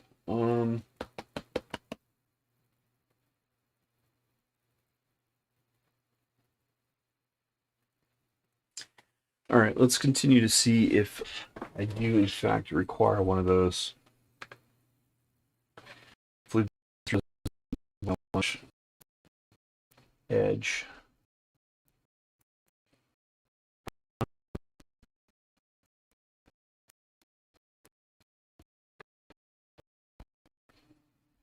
All right. I'm also going to pull up in Discord and just ask a friend while I'm searching. Maybe I'll get a faster answer.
All right, immediately when I did a quick search, apparently in Bing, because I'm using Edge on this machine here, so that I don't destroy the stream, I said 12 volt CPU power, do I need to connect both? And immediately a forum thread pops up for the X570 Aorus Xtreme motherboard, which is the exact board that I'm using. And it says, yes, you probably need both, and the manual states it won't start up if the CPU isn't getting enough power, which is totally correct. But I don't see why it wouldn't be getting enough power when the same CPU was powered by a single connector on my previous setup. Um,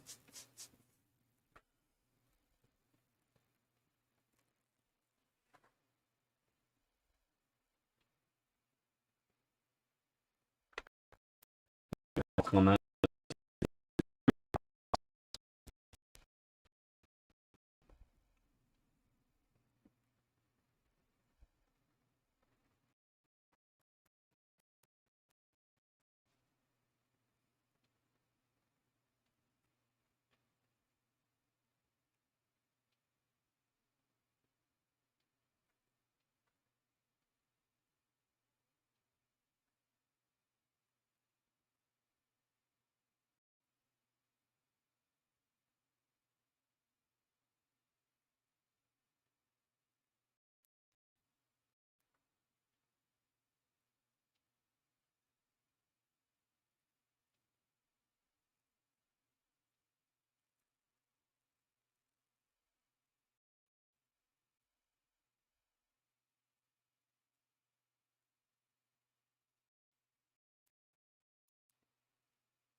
All right, so it looks like some CPUs have higher power requirements, the 38 and 3900s.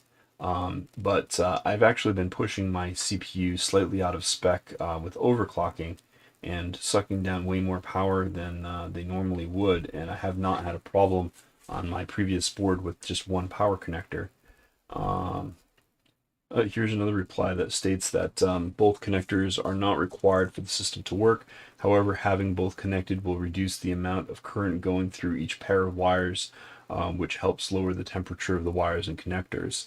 A single EPS connector is good up to around 336 watts, which is way more than this chip will ever pull.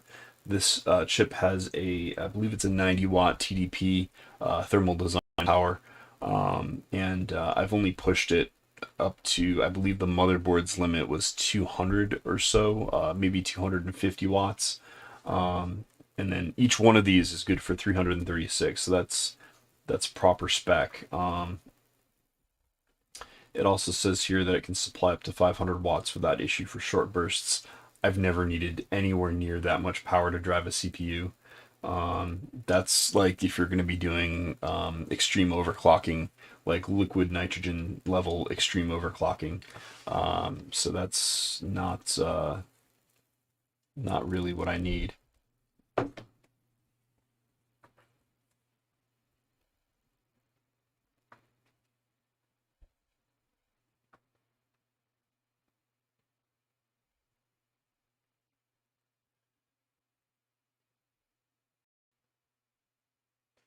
I would like to plug in both. Probably wasting time here, and I should just be using this time to scout. Um,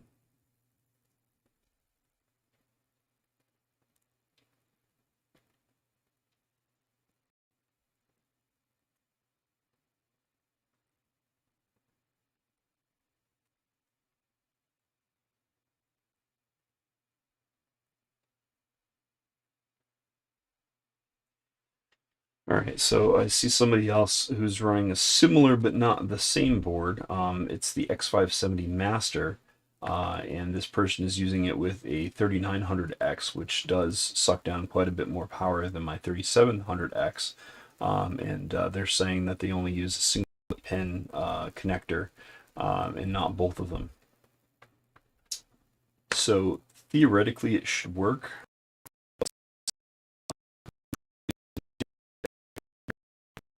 So that's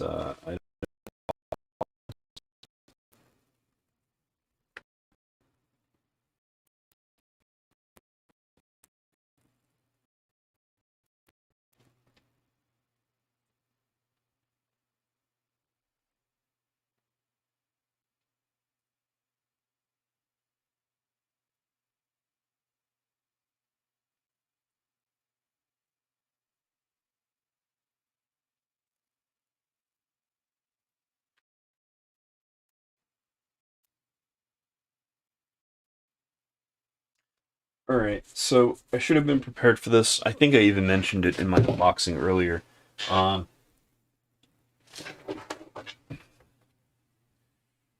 but I think I really want to plug in both of those if I can. Um, I thought I had those power supply cables where I knew where I could get at them. Fortunately, it's going to take me a little bit more time to get this together. Um, Let me see if I can find them reasonably quickly.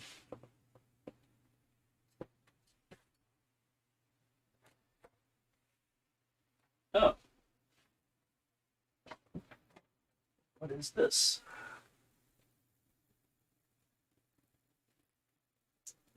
Oh, this is a another PCIe power connector. That's not going to do it.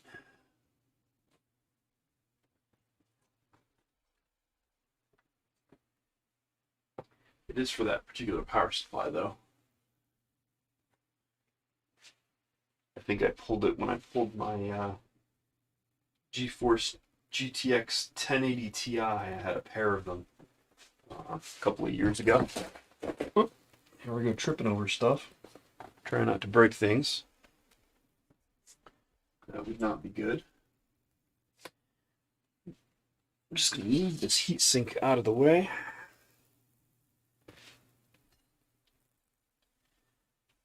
Where can I put this for now? I'm going to put it back here.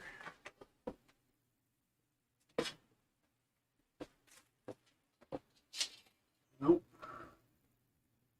I'm running out of places for things. Set it on top of there for now. And this back here. Side panel from the old case. I don't really care too much about it. Put this old case over here.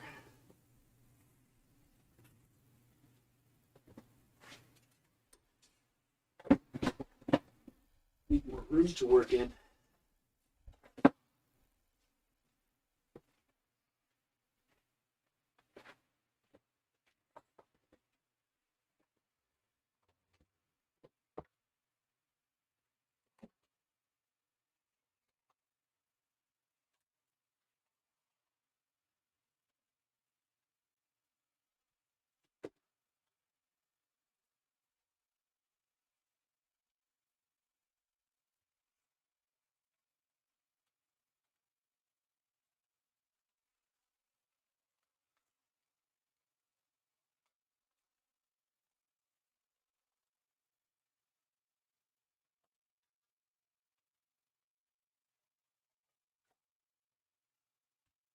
Right.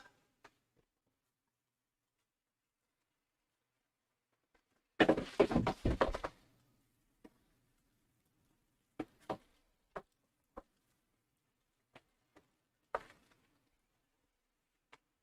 think maybe if I go through my closet for a couple of seconds here, I might be able to find the cable that I'm looking for.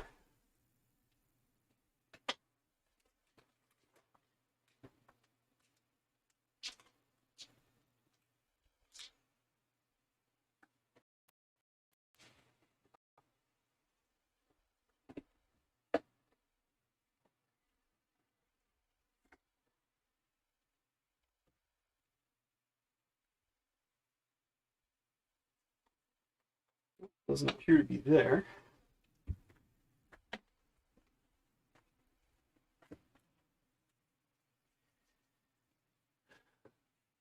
This is mildly frustrating.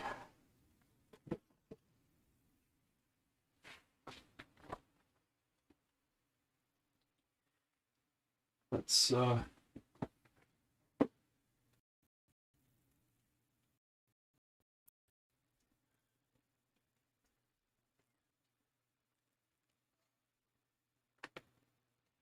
go ahead and switch cameras here. I'm going to be crossing here.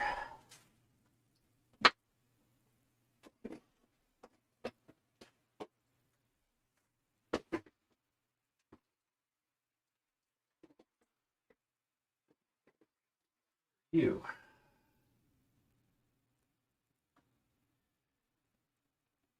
You're definitely not the right kind of cable, is what you are. Yeah. That could actually cause problems.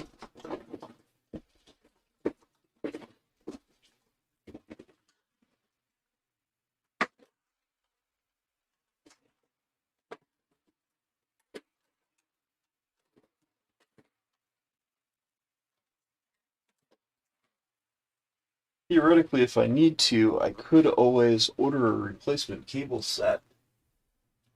I'd like to avoid that if I can.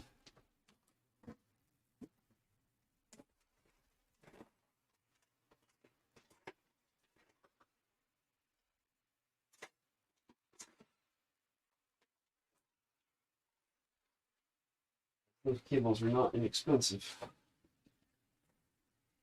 Alright, I'm going to hold this tripod.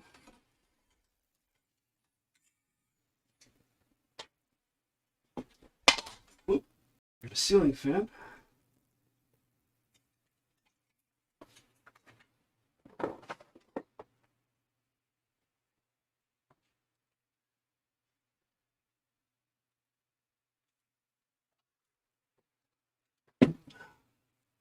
Put that light back.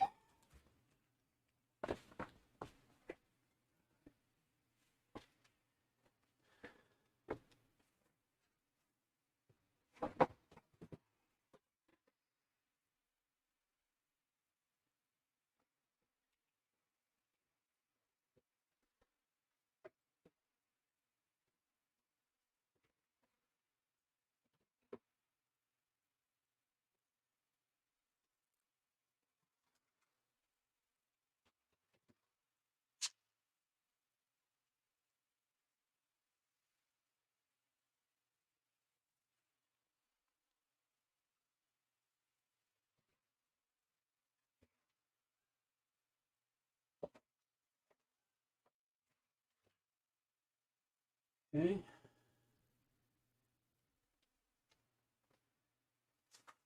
Let's set this camera aside.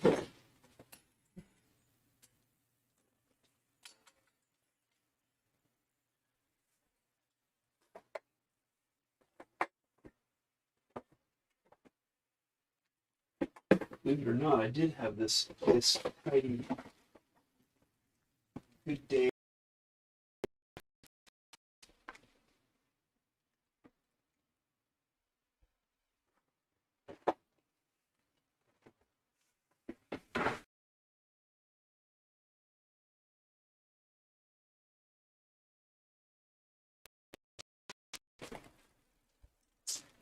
I think that this might be one of those cables, but not the specific one that I'm after.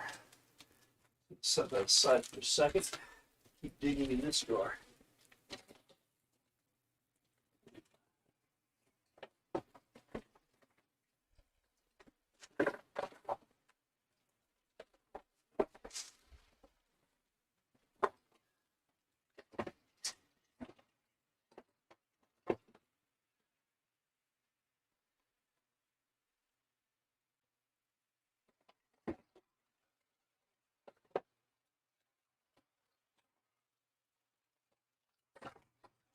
Another Molex.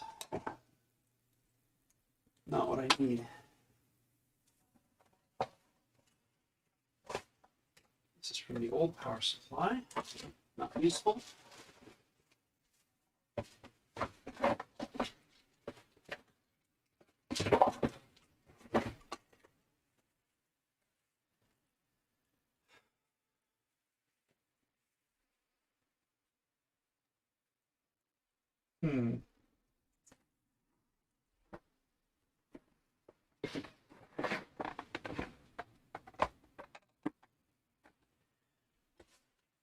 I'm actually going to now call up the motherboard or power supply manual to make sure that it did come with more than one.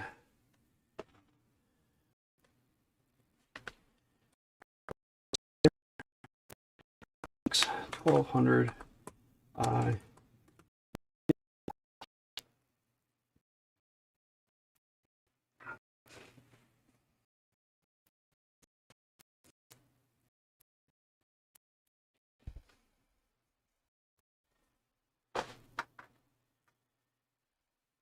It did in fact come with 2 of those.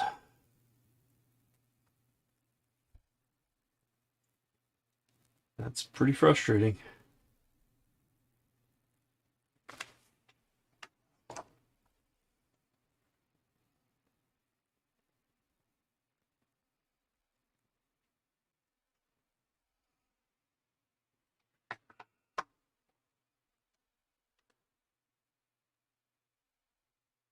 Let's see, how long have we been going for now?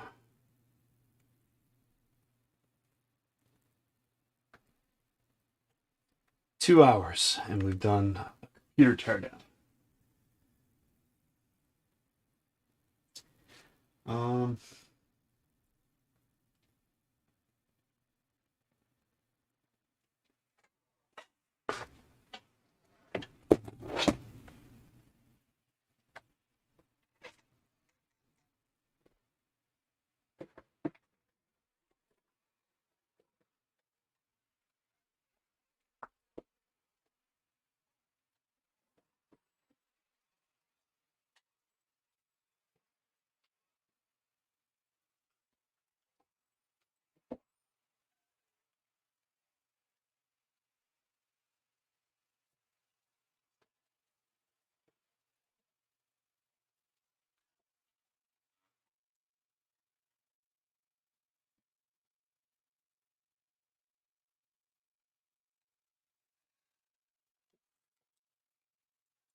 I'm currently just checking the pinout of this other cable that I looked at previously. It's not the same thickness, but I think the pinout might be identical. In fact, it's a thicker cable, which should possibly mean better power handling. The pinout at the end that plugs into the power supply appears to be identical. I'm not seeing any additional capacitors or components on that side. Going over to the opposite side,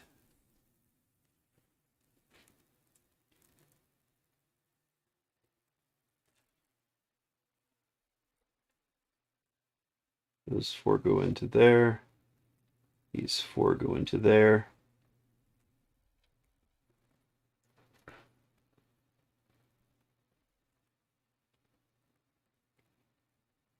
Appears to be the same.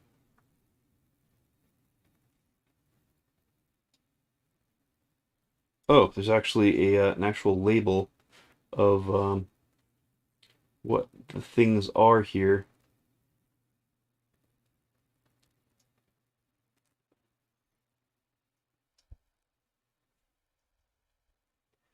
Trying to get real close on that here. Maybe I could use my phone. Oh, that's probably the thing that dropped.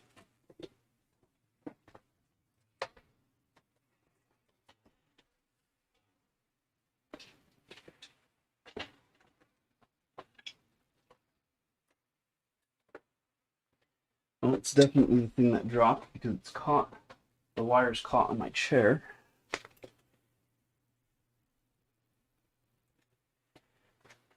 Charge is probably full by now.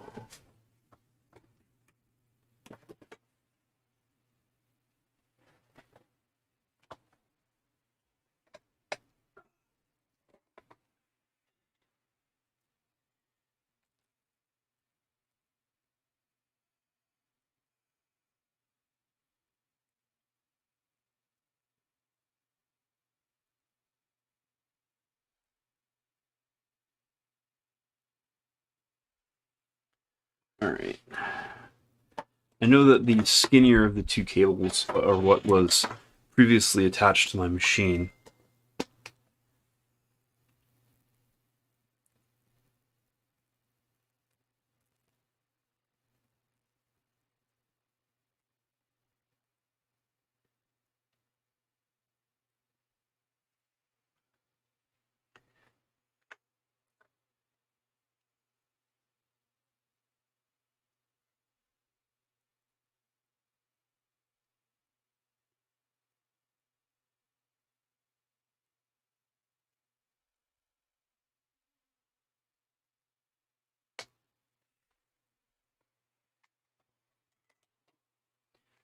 Trying to get a photo of what it actually says on the connector.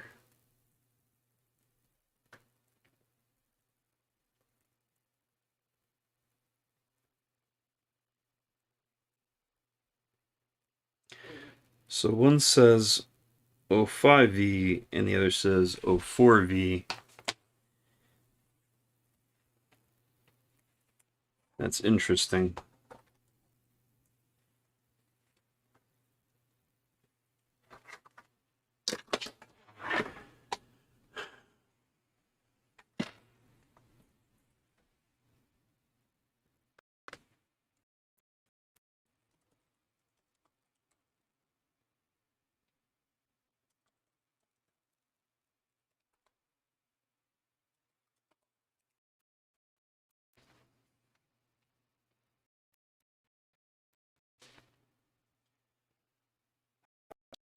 Compatibility. Corsair.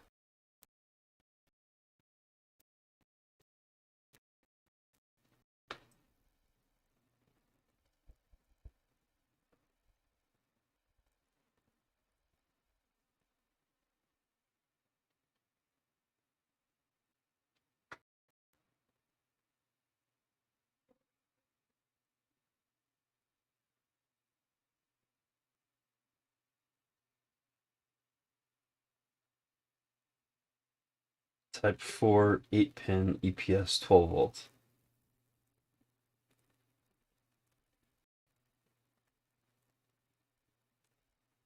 All HXI.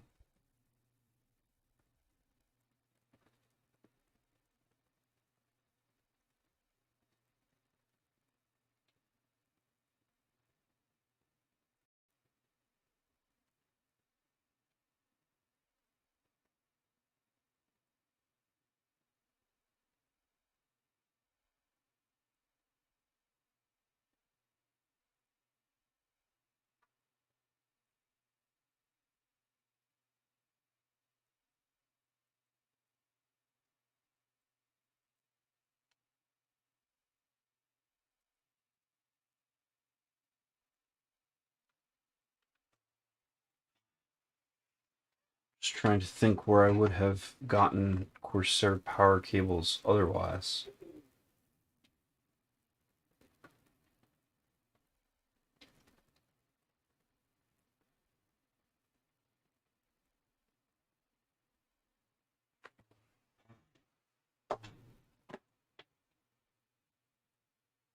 Well, I mean, both of these are type 3, it appears.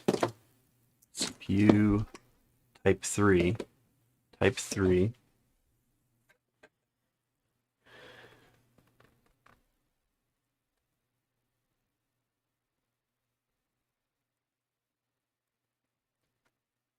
They do appear to be universally compatible, these type 3 cables, across all of the various lines.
Definitely both type 3s.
Both of these say Type 3, and I'm only seeing one Type 3 8-pin EPS 12 volts. It seems the type is the specific kind. Type 3 8-pin EPS 12 volt.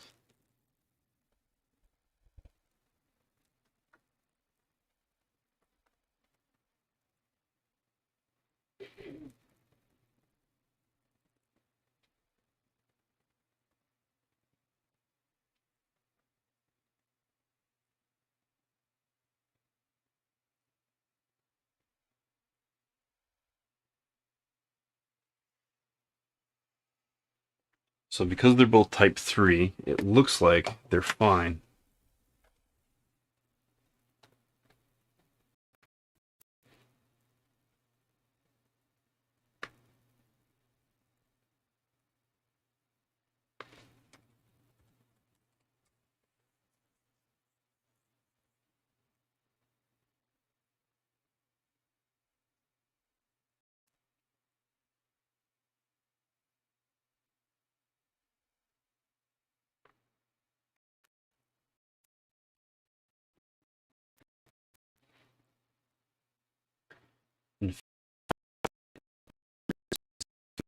Type from Corsair.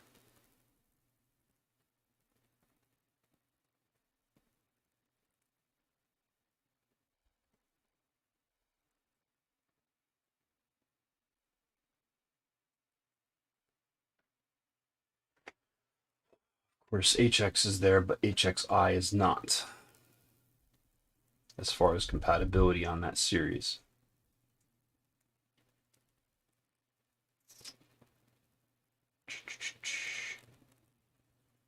We'll look further into this.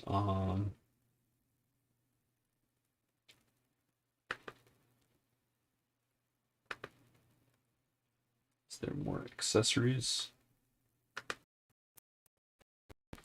HXI.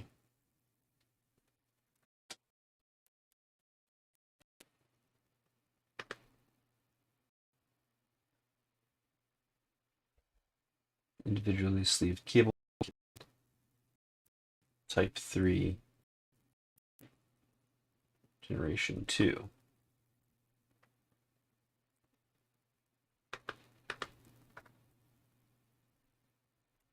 It explicitly says HXI. Type 3 Gen 2. That Gen 2 might be important.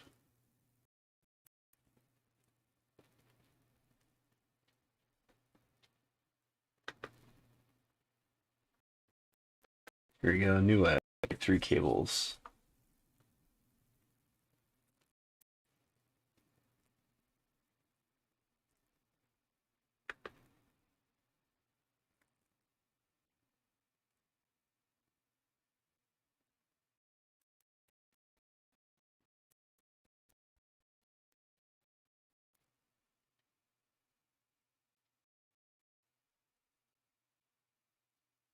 No, these are Type 4.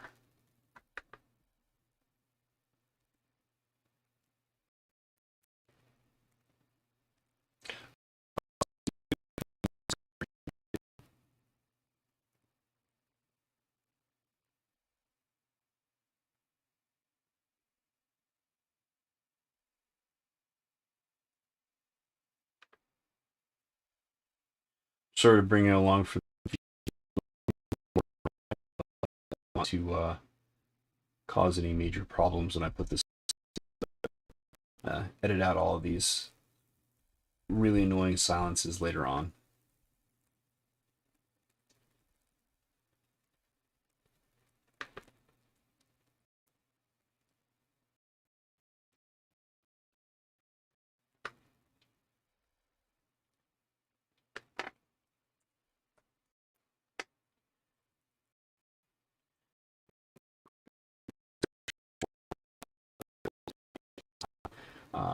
I get Type 3 Generation 2.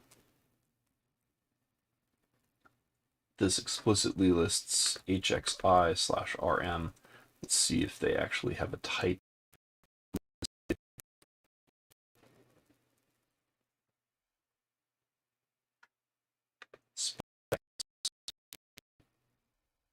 No specs.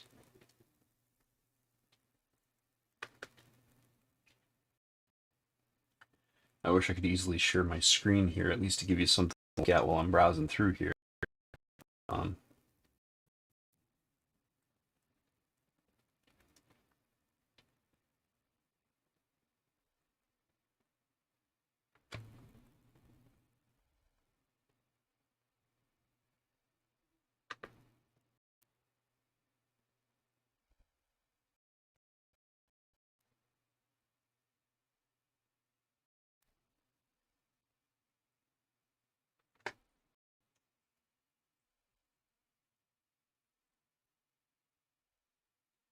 Doesn't seem to type, and they don't specifications.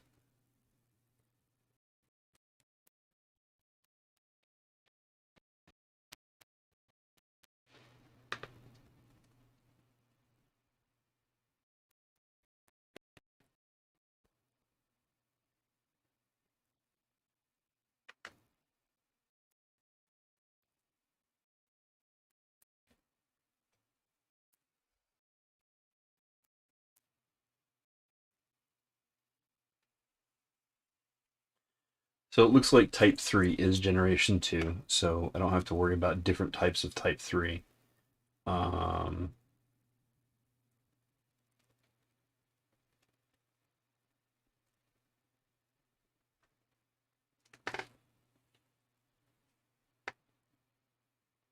it does list my power supply for that particular one. Okay, so I'm just going to use it and hope for the best, because Type 3 seems to match up with the type of power supply that I have here. Not sure why one is wider than another, but the pinouts look identical. I traced all the wires, and things seem to work. And because the new one that I pulled out is thicker than the previous one, it just means it's higher gauge, which should just mean better power flow, if anything. Yeah. Okay. So let's pull the other camera back around, and we'll get back to some of the more interesting part of the show.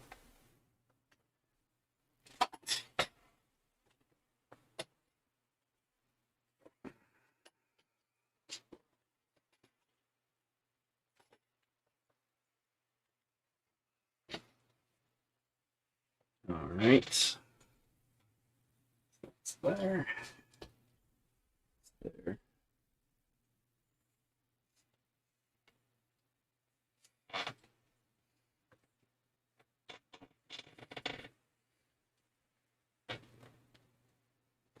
All right, so what do we got for review on that second camera? All right, that's not terrible. Oh, it is terrible because it unplugged. Let's tripod camera deactivate, activate.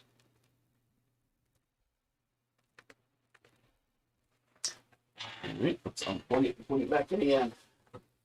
That's how we fix things in IT.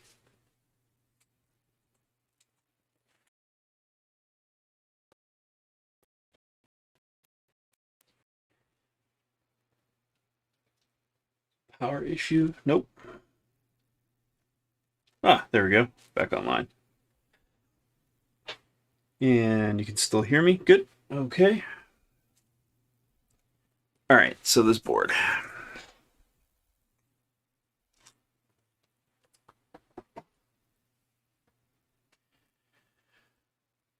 Okay. So now that we have the power situation sorted, right, we're going to go ahead and update the BIOS on this, which theoretically requires no CPU and no RAM, which is kind of strange, but yeah. Okay, to do that, we will need the power supply. I'm going to go ahead and unplug all of the power cables we do not need. So, peripheral SATA. Just going to lay them back here, so we'll have them for later.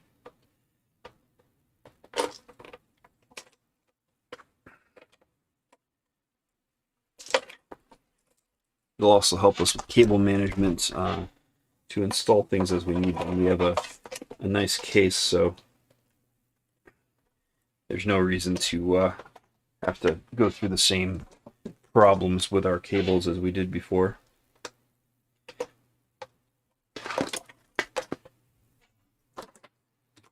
SATA, or Molex, I should say.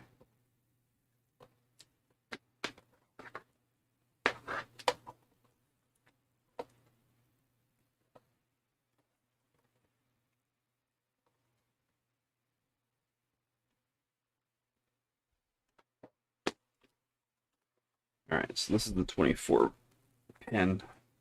Slide that over that way, pull this one through. PCIe power.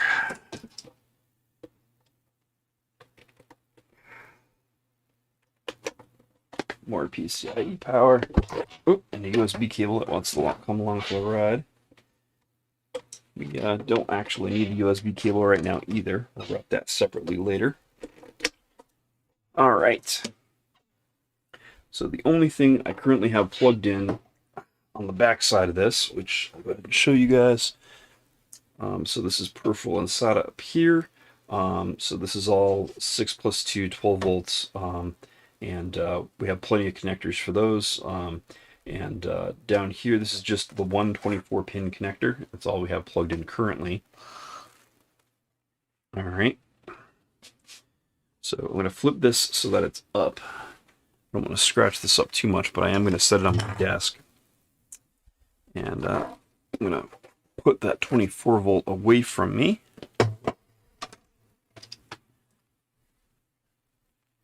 So power supply is here. Probably can't see too well, but you don't really need to see a power supply. It's kind of boring. All right, so I'm going to plug in the 24 pin. I just remembered from my unboxing that this particular unit has... Oh, doesn't matter. I was going to say it has a proprietary front panel plug, but it doesn't matter because there's actual onboard power and reset switches. So we'll just use those. It's kind of nice. So I'll go ahead and connect the 24 pin to this here. Looks like it goes in this direction.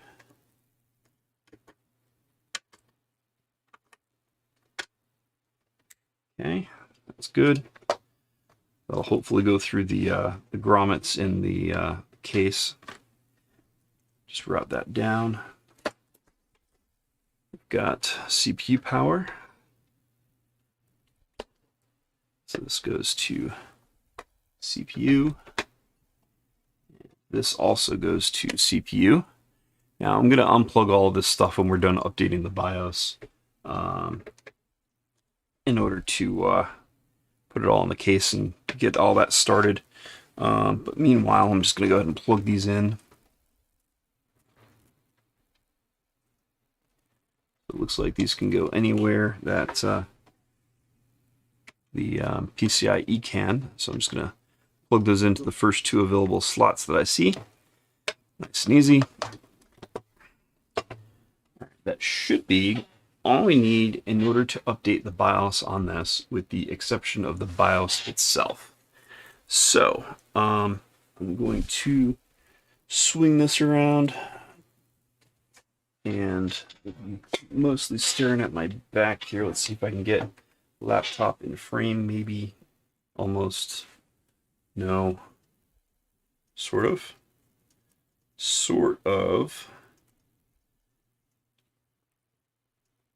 Okay, so that's OBS running on the laptop here. I'm gonna go to the website for this board, X570 Aorus Xtreme. All right, and from here, go to the board site. Under support,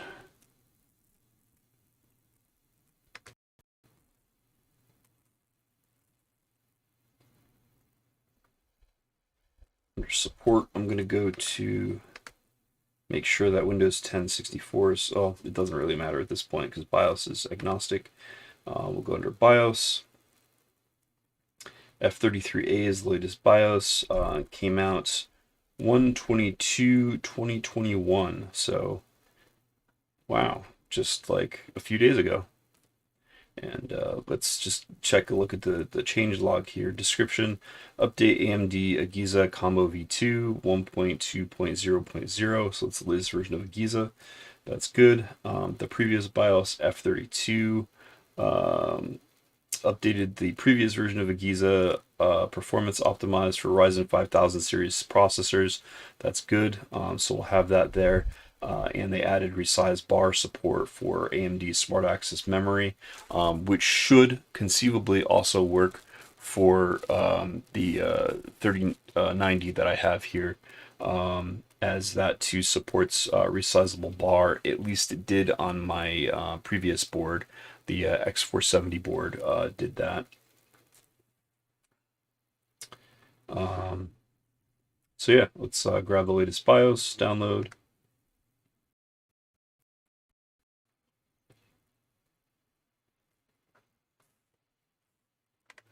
That file, copy that to my desktop. Okay, there's a new BIOS file. Now this needs to be named something explicit. Just going through the manual here real quick. Expansion card, onboard buttons. There's a procedure for BIOS flashback. I just want to take a look at that. BIOS setup, nope. Let's look at the index. Product spec.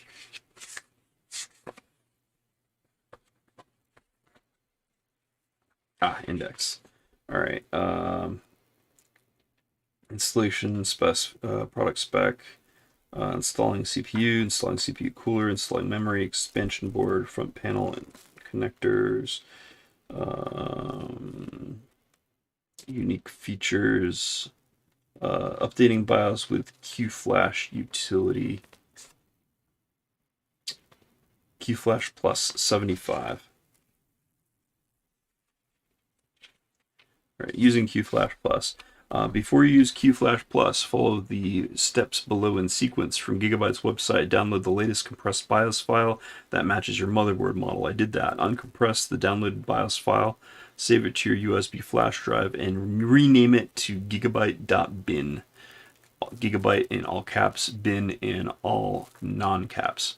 The USB drive must be in the FAT32/FAT16 file system.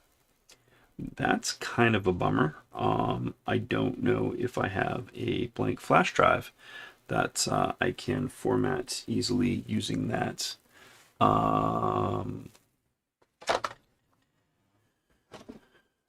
Let me zoom out. We'll go back over here.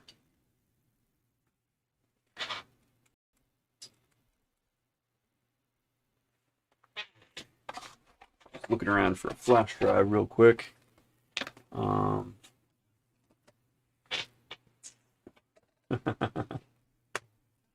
I do have a free USB port. Okay, I thought that I might not have.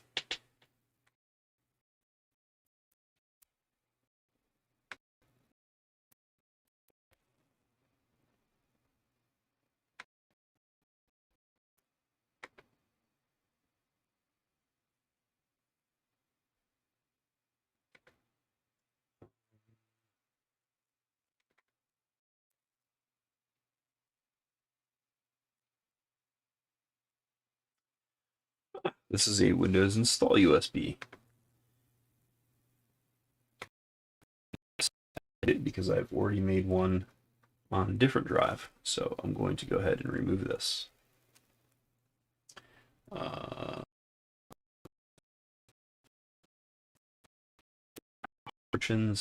just doing this real quick.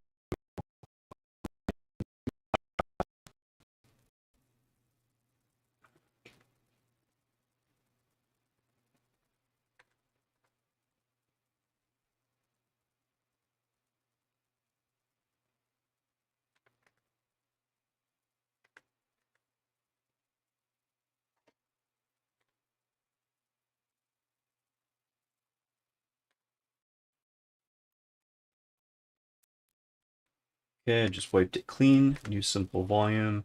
Next. Next.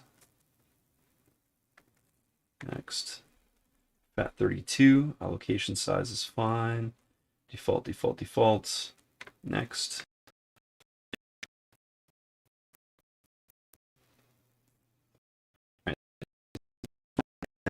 Window.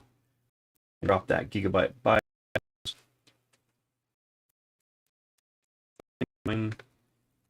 Paste it in there. I've copied the file, and now I will name it in all caps, Gigabyte, Gigabyte dot lowercase bin. You want to change it? Yes, I do. Now let me just double check that name, make sure I didn't mess that up. Gigabyte.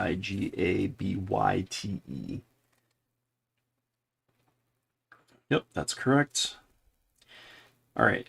Next steps, insert the USB flash drive into the white USB port on the back panel, connect the power cables to 12-volt power connector, connect either one if there are two, and main power connector, which is the ATX 24-pin connector that we plugged in. All right, so I've done that.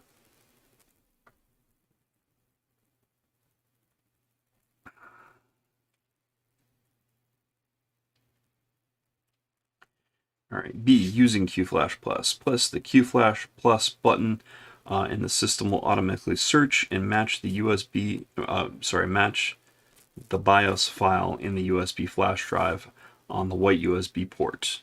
The QF LED in QFlash Plus button on the rear panel will flash during the BIOS matching and flashing process. Wait 2 to 3 minutes, and the LED will stop flashing when the BIOS flashing is complete.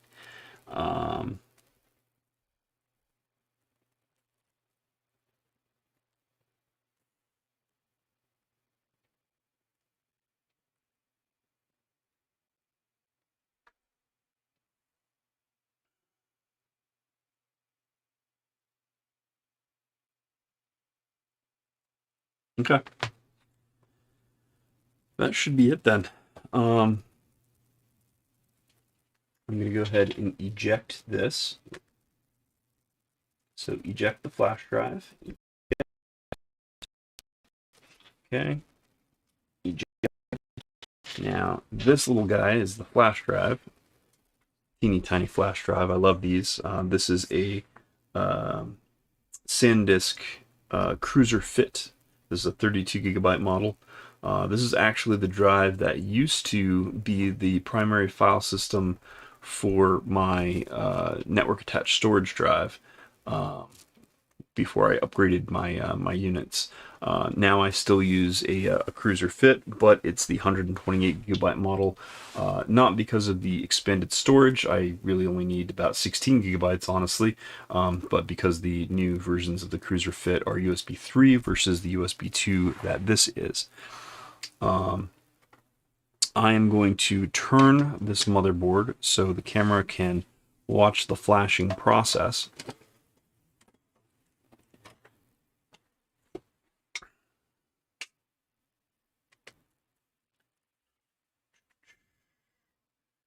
Zoom in and lower a little bit.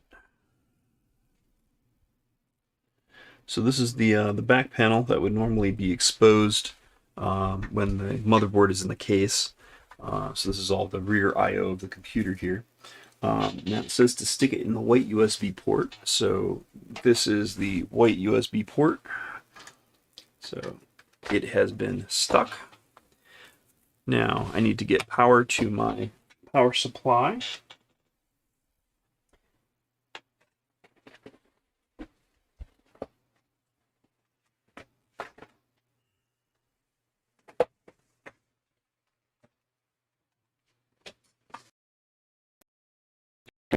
Cable.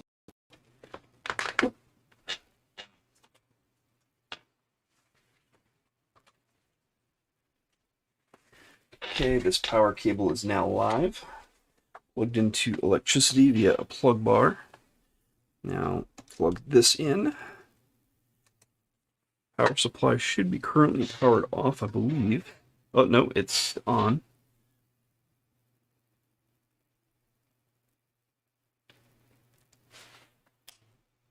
Now it's off. All right, now it's on. So we see the little light here. Oop. And apparently, because I moved the laptop, it's unplugged.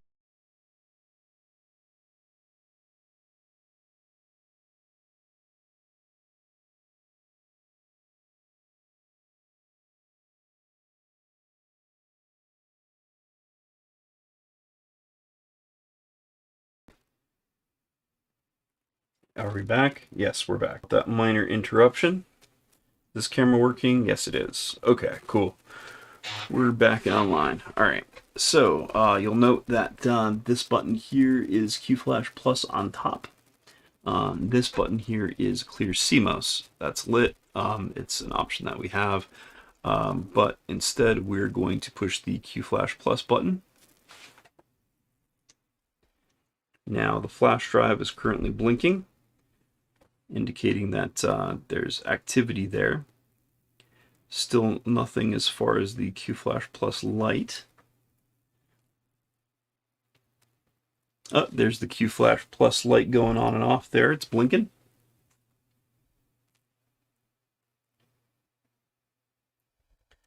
So blink, blink, blink. That indicates that it's flashing. So it read the BIOS file off of the flash drive, and it should be flashing. When that stops flashing, it should mean that it's got the latest BIOS installed on it. Now, this is the weirdest feeling thing I have done in a really long time. Turning on a motherboard without any sort of memory or CPU on board is really, really strange, actually. But this is the way you're supposed to do it, apparently, per the manual.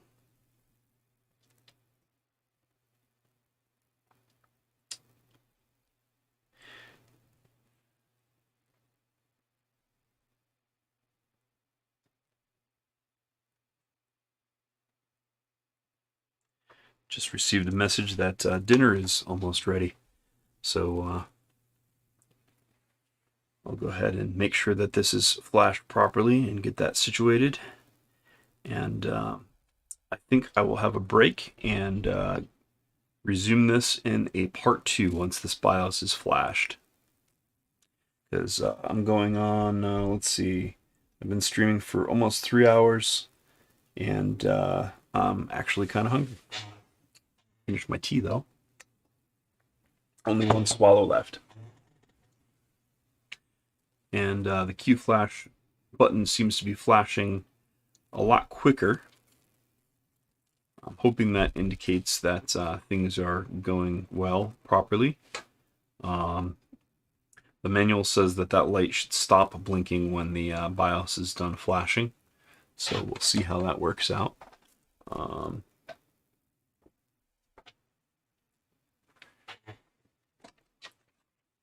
Gonna peer at the manual while I wait for that light to turn off.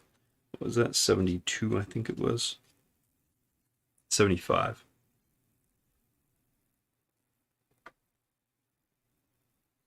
After the BIOS is flashed, the system will reboot automatically, and then dual BIOS will continue to update the backup BIOS. Apparently that's only when a CPU is installed though. QFlash Plus will update the main BIOS only if run without the CPU installed. The system will shut down upon completion. Okay, so that should mean that all of those lights turn off when things are good. But BIOS updates sometimes take a couple minutes, so I'm willing to wait.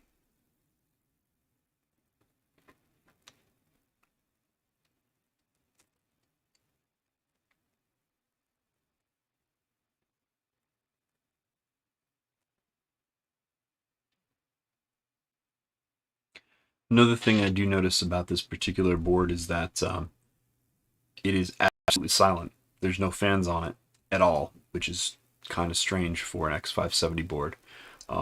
Those are usually known for having a noisy ball bearing fan that cools the chipset, and that's just not present here. I also, of course, don't have any system fans plugged in, but given the situation here, I don't believe that any of this requires any sort of cooling, and they don't make mention of having a cooler attached at all. So This is just unusual for PC builds. I guess this is the way of the future, though. I've never had a machine that can update its BIOS from a USB flash drive without anything installed on it. It's BIOS flashback. It's pretty neat. Oh, it seems to have just turned off completely. I guess the BIOS flash was successful. Well, that's a good sign. But as I said previously, my dinner is ready. So I'm going to take an intermission here and then a little bit later spin up a part 2 of this. Because this is my primary workstation that I just tore down, and I have very important things to do tomorrow for my day job on, I guess, this machine, hopefully. I do need to get this built up, so this is definitely a tonight mission. So in maybe an hour or so, please look for another stream if you're interested in tuning in, and I will go ahead and continue this build process. Until then, thank you very much for tuning in for all this boring dead air and some build stuff and some tear apart stuff. And I will see you next time. If you'd like, go ahead and hit up Cpgeek.org and talk to me on Twitter, Facebook, log into the Discord. It's definitely a good conversation over there. Thank you for tuning in thus far, and I will have another part stream going up in an hour or two. So have a good one. Bye-bye.